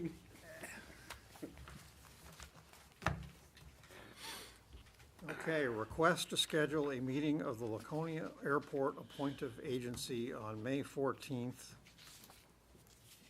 at 5:30 PM. Well, that's right, because we're starting at 6 that night. Okay, so explain to me this. Marv Everson tried to explain why the city council has to do this, and I don't understand we've never done this before. Why are Yes, we we doing have. this? we have. Yeah, we have. The last time this situation happened, it was done the Why don't we, exact way. why don't we do it on April 30th when we have a very small agenda? That's not my question. My question is, why does the city council have to approve the meeting? So we have to schedule it. Because it's not a meeting of the city council. No, but the city council is the members that have to be here to vote on it. We, the city council. According to Marv, the city councilor is the members that have to be here to vote on it, to appoint the person that they want to appoint. Is it a Laconia member No, that's? no, it's the Laconia City Council, the Guilford Board of Selectmen, and the county commissioners, all acting as one body. We don't control that body. It's whoever shows up votes. So I was just questioning why the city council has to set the date. This is the way Marv had it for the last time, and it was on for the council to request to schedule the meeting, so we're just following a past practice. So what's up for appointment this time is, it's not a resignation, it's a vacancy based on the term ending, which it's not a vacancy. It's not a resignation. So Scott Davis, we all know Scott, that ran the Hewitt Center for years at the high school. He's been on the board for 4 or 5 years, and he's not seeking a reappointment. And so we have one applicant for that position. And we need the state law says that vacancies on the authority are approved and appointed by 3 different bodies, all acting as one, for those of you who haven't done this before. So at 5:30 that night, in this chamber, we'll have the meeting of the city council, the board of selectmen from Guilford, the 3 of them, and the 3 county commissioners, all meeting together. So there's seven people from Laconia, 3 from Guilford, 3 from, and each body has to be represented by at least, we have to have a quorum of, 7 have to be here in total, and at least one member of each of the 3 bodies has to be present for this to happen. So that we'll let the gentleman speak who's seeking appointment, and then he's the only candidate, so we'll either appoint him or there won't be anybody to appointment to serve on that board. So the reason we do it on a city council night is because we ask you all to come a few minutes early, so we're guaranteed a quorum. Because typically, we don't get more than 1 selectman from Guilford or county commissioner to come. I know 5:30, I'm not gonna be able to make it. All right, so motion be in order to schedule a meeting of the Airport Appointive Authority for May 14th, 2018 at 5:30 PM. Can I please have that motion? Counselor Hamel, second by Counselor Haynes. Any discussion? All those in favor, please raise a hand. I like Henry. Any opposed, please raise a hand. So we have 4 votes yes, 1 vote no. Motion carries. It is a Okay. council meeting night. I know I can make the council meeting, but 5:30 is just, I can't get out of work that early. Will we, on that night, do we have, We have budget meeting starting at 6. That's why, usually we do it at 6:30. I need to figure out May. My suggestion was Okay, to do so it. you're excused. You It's won't fine, that's fine. help us toward our quorum for our 5-minute Oh, darn. meeting. why couldn't we do it at 6? Because we have a meeting at 6. Well, we could wait a couple minutes if that's only all it's gonna take. Would you be here at 6? I could make it by 6, I'm sure. But We already it's done, voted, So, it's done. All right, unfinished business. We have 2 items. First is driveway cut policy. So we talked about this last time, and we made a motion to table it. So the first thing to do tonight is to take this issue off the table. Correct. Counselor Lippman, do you care to make that motion? Sure. Counselor Bounds, is that a second? I'll second. All right. All those in favor of taking this item off the table, please raise a hand. Have 5 votes in the affirmative, motion carries. All right, so we're back. Anything new to add to this? Anybody have any new input, or? No, Nobody's come forward to the administration. nobody said anything. No one's approached staff on this, to my knowledge. I'll move the motion, move that we proceed. Okay, let me find.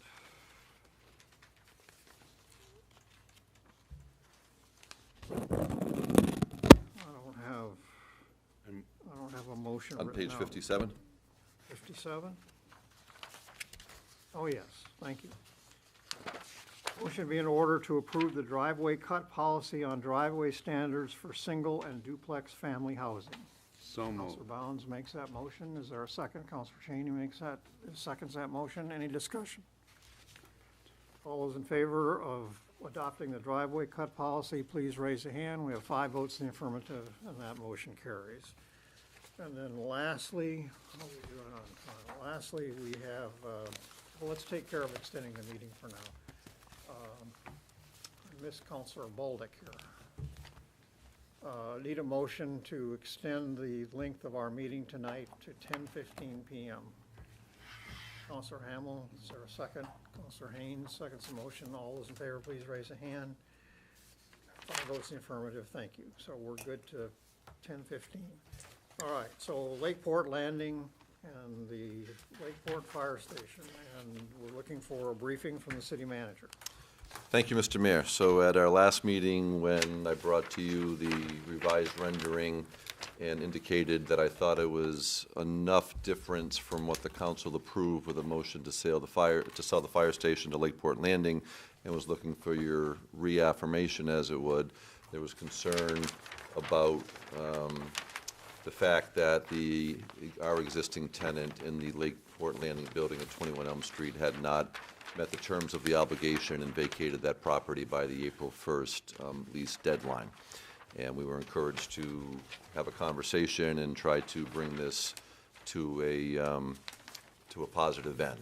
So since that meeting, I've worked with our legal counsel, and collectively we've done outreach to representatives from Irwin Marina, and we've made outreach to representatives at Lakeport Landing, and basically said, you know, these are the issues, and most of that towards the folks at Lakeport Landing. These are the issues the council has. You've differed enough, and along with that, you haven't honored the original terms of the agreement.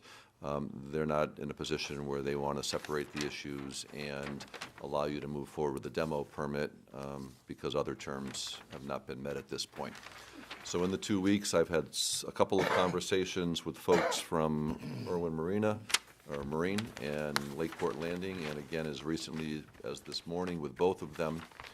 While I have not seen the final document and it's in draft form, they're working on it, both of them have assured me that they have an agreement in place in which Irwin Marine will move forward and buy the building with Lakeport Landing still in the building as a tenant. They have agreed on whatever date works for both of them as a drop-dead certain date where she will be, Lakeport Landing will be out of there. The folks from Lakeport Landing have agreed to a writ of, and I'm looking at Councilor Bounds because he helped me with the date, but a writ of eviction. Eviction, so basically kind of giving up the rights that this is the date I will be out. Lakeport Landing has agreed to drop the litigation in conjunction with this, so there's no more pending litigation with it. They have agreed to allow Irwin Marine to do some needed capital structural improvements on roof and windows and those types of things that Irwin was looking to get in there and be doing now. And Irwin will work around the existing operations of Lakeport Landing. So they have worked all of those out, which would allow the city and our role in this to close on the sale of the building to Irwin sooner rather than later, and he's agreed to whatever terms, they've agreed to whatever terms with Lakeport Landing to keep them on as a tenant. At that point, it gets the city out of the ownership of the building and out of the middle between a new owner and an existing tenant. So both parties are comfortable with what they are drafting as that framework, and I will review it to make sure that everything there allows the city to close on the property sooner rather than later. The other item was dealing with the change in not so much the use of the building, but the rendering of what the final building would look like. So when I spoke with Erica Blizzard, I encouraged her to draft something specific that we could attach to a demolition permit that she would agree to sign off on, and we would be able to withhold a certificate of occupancy if she were to deviate in what she was presenting as being demoed and what she was presenting as staying of the original structure. So in working with our legal counsel solely on that, the recommendation from legal counsel is that any demo permit that is issued references the plans, which I will get to in front of you here in a second, that are provided, and authorize only those demolitions that are shown on the plan. Second, there should be a note on that plan that violations of the demo permit will result in the building permit / certificate of occupancy not being issued. The applicant, in this case Erica Blizzard, should sign the demo permit agreeing to both of these conditions. So that's legal counsel's advice of how we protect the city and we move forward on what is exactly remaining and what is going to be demoed. So with that, I'll refer to you what's titled the page 1, page 2, and page 3. I think the big document, the page 1, has something that you pretty much have seen last time, and it does give you a view. Sorry, Counselor, if I block you here. It does give you a view starting at the top left. I'm sorry, I'm on page 2 right now. If you go to the one labeled page 2. Sorry, I apologize. Yes, page 2. A21, right? A21. Yes, A21 at the bottom. So if you look at the starting in the top left corner, that would be the view from what they're referring to as the north. So standing in the back side of the fire station as it stands today, looking to the front, you'll see the 2 or 3 story, probably 3-story building with the top of the rebuilt hose tower. Going clockwise, the view from the west is going to be what you see if you're on Railroad Ave, looking at the building probably somewhere in between C.J. Avery's and the convenience store. So you can see the glass enclosure that wraps around the existing front of the fire station, which remains, and I'll show you a rendering of that in a second. And then the brick in the middle section with the 6 windows in it is original exterior brick wall that remains.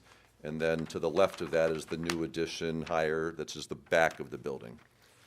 If you drop around, continuing clockwise. Can I just interrupt? Yep. This portion to the left of the brickwork that's remaining, some of that was part of the original building. Some of that was brick, and I think there's, on page 3, we'll look at that, there's about, I'll invert my numbers, it's either 53 feet or 35 feet of brick wall that was found to not be structurally sound in order to carry the new construction that was proposed there, and that's why from the current hose tower back needs to come down, and that's that letter you received from the structural engineer 2 weeks ago. So that's why that brick is proposed to be coming down of the original building. That's only because of this 2-story thing, not the original thing we had.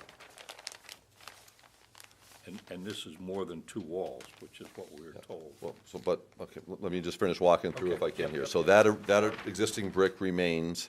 Drop down, continuing clockwise, the east view, you'll be able to see the hose tower, and through that glass, which you'll see on a different rendering, you'll be looking through that glass enclosure, which wraps around from the front on the Elm Street side, wraps around to the Union Avenue side. You will be looking through there and see existing brick, and that shows on one of the other renderings. And then the last one, again, running clockwise, the south view, that's looking on at the current bay doors. And again, what you're looking through there is the new glass addition. This particular page doesn't show the brick, but the next page does. So those are the 4 views. If you go to page 1, which is the smaller one that just has the single color picture on the top like this.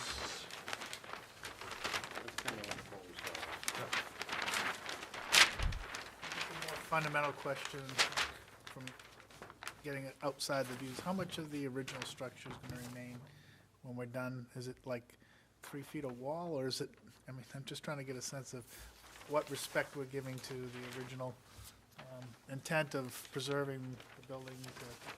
You're getting the whole original front with the 3 bay doors and the whole brick with the windows, replacement windows to it, but the whole brick atop it. So page 1, when you look at it here, you're getting the full front is remaining as originally designed with glass enclosure around it, but it's staying there. You're looking through.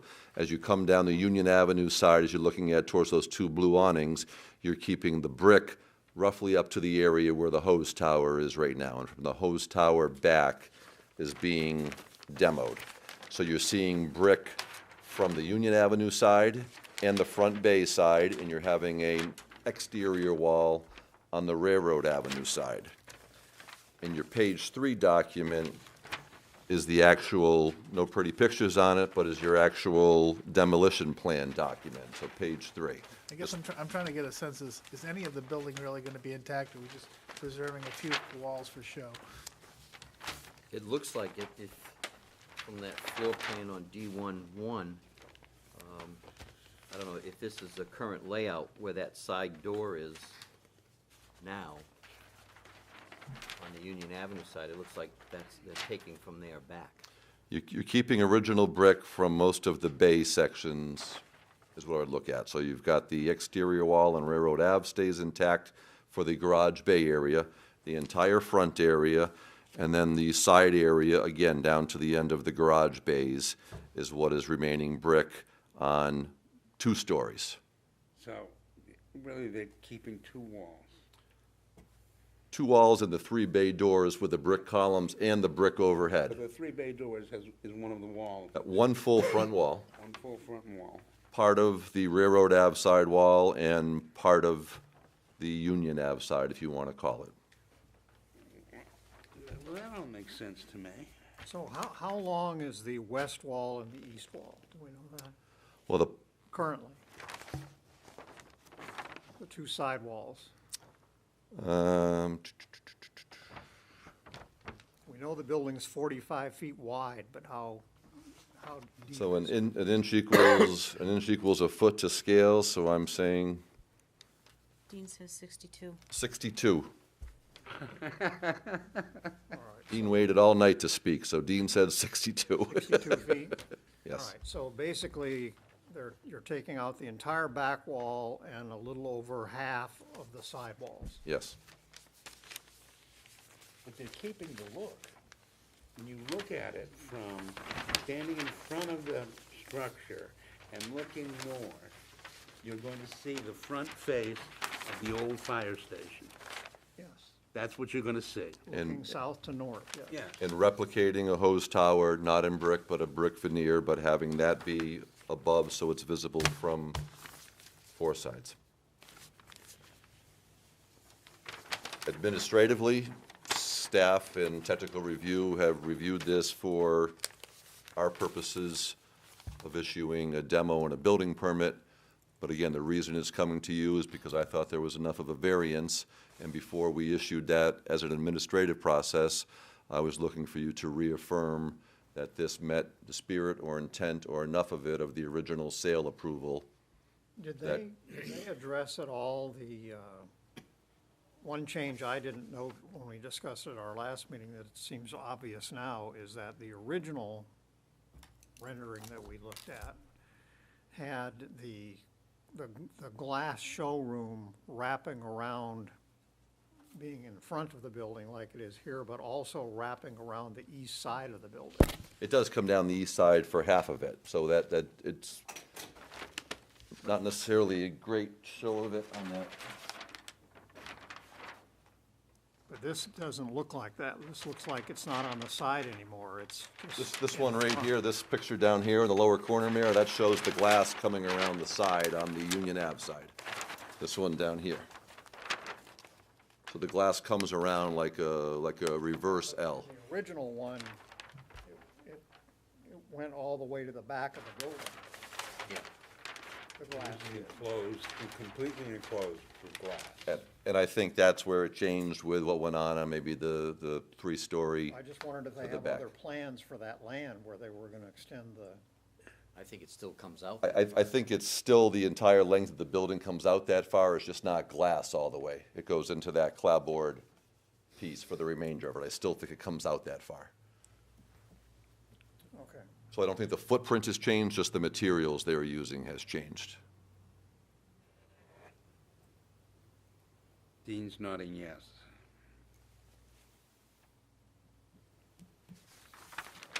Okay. So they're gonna come as close to the railroad tracks as they were originally planning to do anyway, is what you're saying?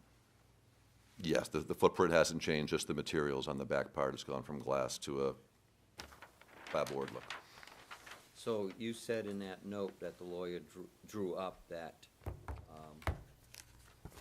nothing else can be changed. In other words, when they demo the back of that building, they're not gonna come and say, well, now we gotta take the front because that's not safe either? I'm telling you that we could attach these as conditions, and she can sign off on it, and we can withhold the CO, and if she signs off on what her intent is and doesn't live up to it there, the final piece is, the city always has the ability to bring an enforcement action if she violates the demo permit, but what the attorney also said is, if the wall comes down, that isn't supposed to, it's down, and then it becomes a violation issue. So can I tell you 100% certainty that that wall would not come down? But I would say to you that if, We haven't had a lot of luck.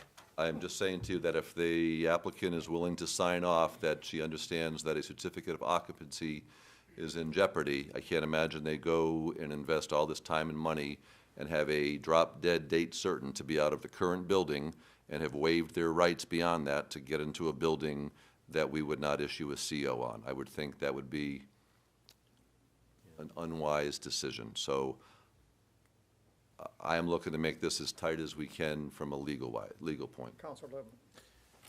So I think that those are all wise things, but I think we could go one step further than that, because if they, just play it out, that they sign that, they do it, and something happens where it goes down, Act of God. I guess. I think the building we- inspector should be there probably at the time of demo. Right, now, something along those lines, or some separate engineering certification that,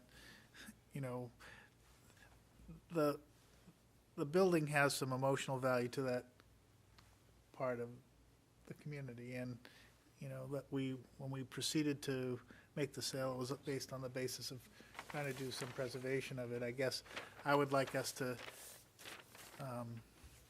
take one further step other than just relying on legal, which ends up being useless if it comes down.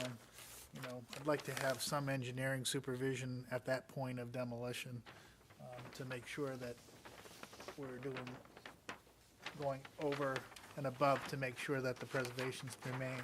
Hired by the city but paid for by the applicant? Or are you looking for the city to incur that expense? I guess I'd be interested in knowing what that expense would be, as to see whether it's material enough to. I'd say hired by the applicant. I don't think any of that's necessary, but I'm not gonna give it. Well, it's not about, it's about, I think, making our best effort to fulfill the promise that we made when we made the agreement, and understanding that there's been some adjustments on it, and I just feel an obligation to Counselor Bolduc to go that extra step. It's just an added expense to the. So what if I offered up that we would look to engage those services, and if they didn't exceed $1,000, then the city would incur the expense out of the proceeds when we sell the other property, and if it was beyond $1,000, that we would be seeking the applicant to be sharing that cost with us? Yes. Is that a reasonable approach? Can I ask your, Planning Director? no, Public your Works? engineer, yeah. What, do you have any idea what it might cost us to get an engineer to look at this project? Figure $125 to $140 an hour. So you're in the range of, if they do all the work in, say, 4 or 5 days, 8 times.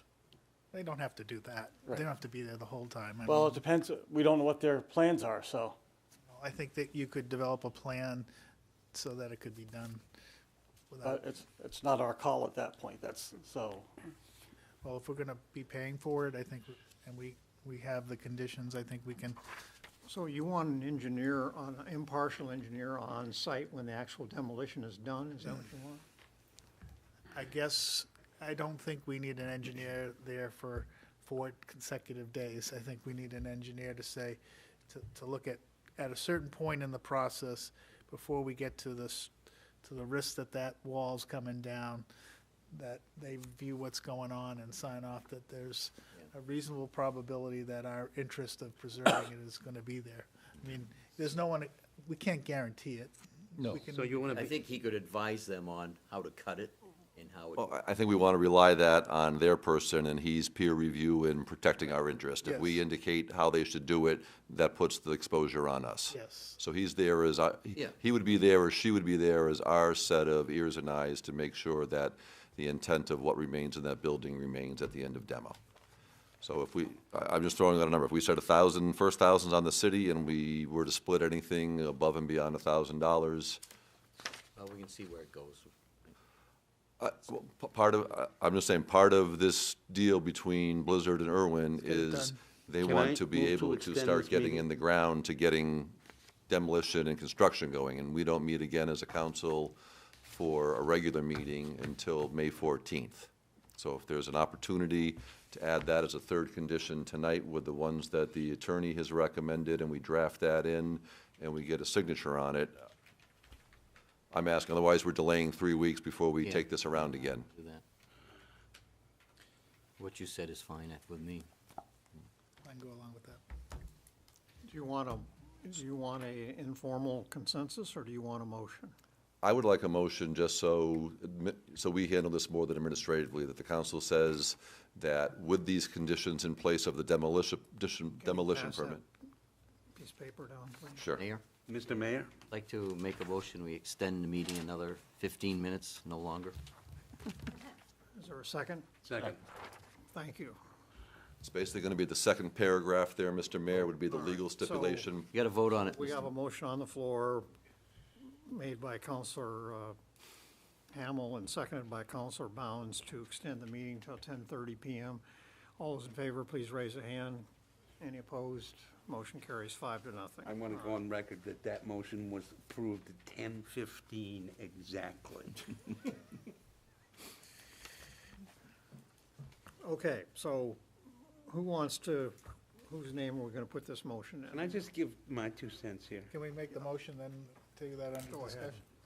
No, because I don't want to make that motion. I want you to listen to me. We don't need a condition of an on-site person being there. It's going to hold everything up. It's going to delay things.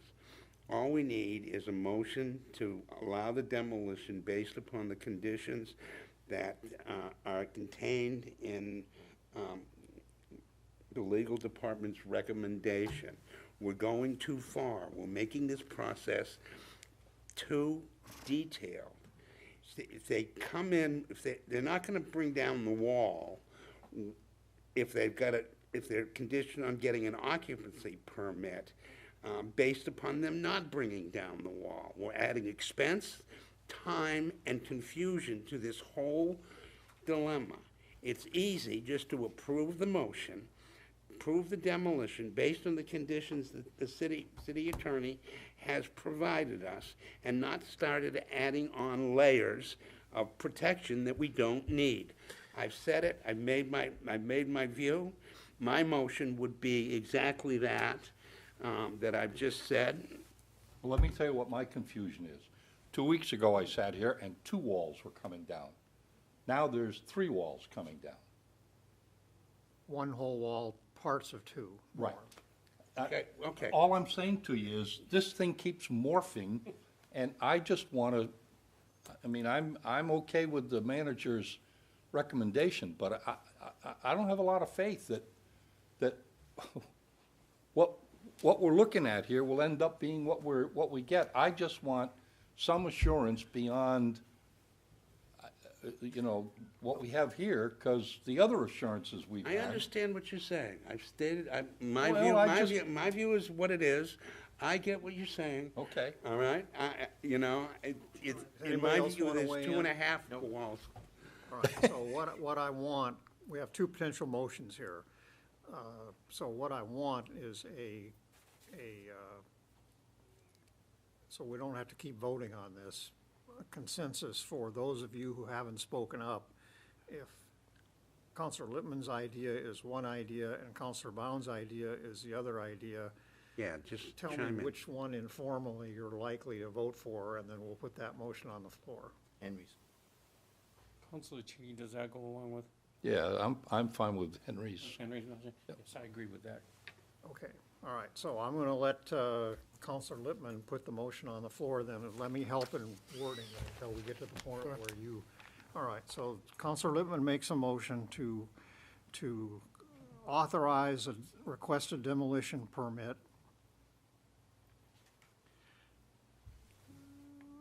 referencing the plans reviewed by the council tonight and authorizing only those demolitions that are shown on the plan. Second, there should be a note on the plan that violation of the demo permit will result in the building permit certificate of occupancy not being issued. The owner, Lakeport Landing, should sign the demo permit agreeing to both of these conditions. Third, the city always reserves the right to bring an enforcement action if Lakeport Landing violates the demo permit. Fifth, That the city retain, with an expense up to $1,000 independently, a structural engineer to peer review the demolition plan to preserve the walls as represented in these plans. And amounts above $1,000 should be shared equally by both parties. Correct. We'll cover the first 1,000. all right, you got that? I did. Okay, why don't you read that last part back, just, or are you gonna get it from the tape? I'm getting it from the tape. Okay, all right. All right, so that's Counselor Lippman's motion, which has 5 parts to it. Okay. Is there a second for that motion? Counselor Hamel seconds the motion? All right, discussion. All those in favor, I'm sorry? I'd just like to put this to bed. It seems like this just keeps being a moving target. You know, the plans seem to change every time you get a different set of plans. So I'd just like to put this to bed. All those in favor of Counselor Lippman's motion, please raise a hand.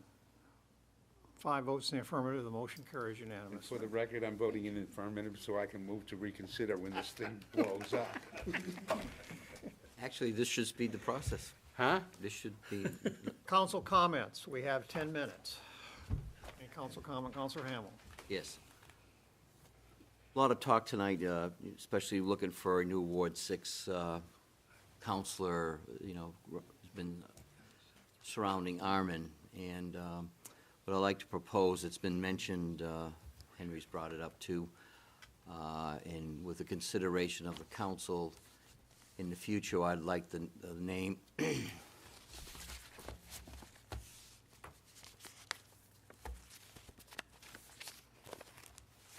of the council chambers to be Armin's name. Can we get that on the agenda for our next meeting?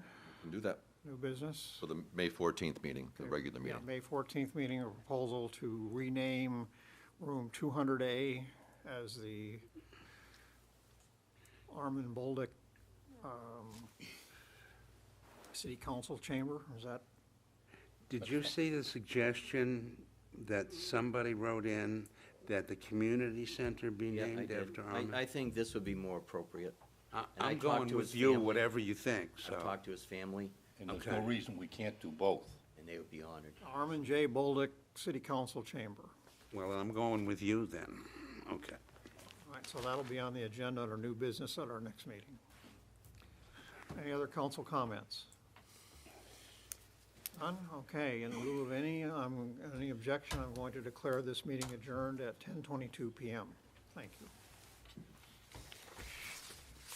Well, you move right in, don't you? You want to go home. No, no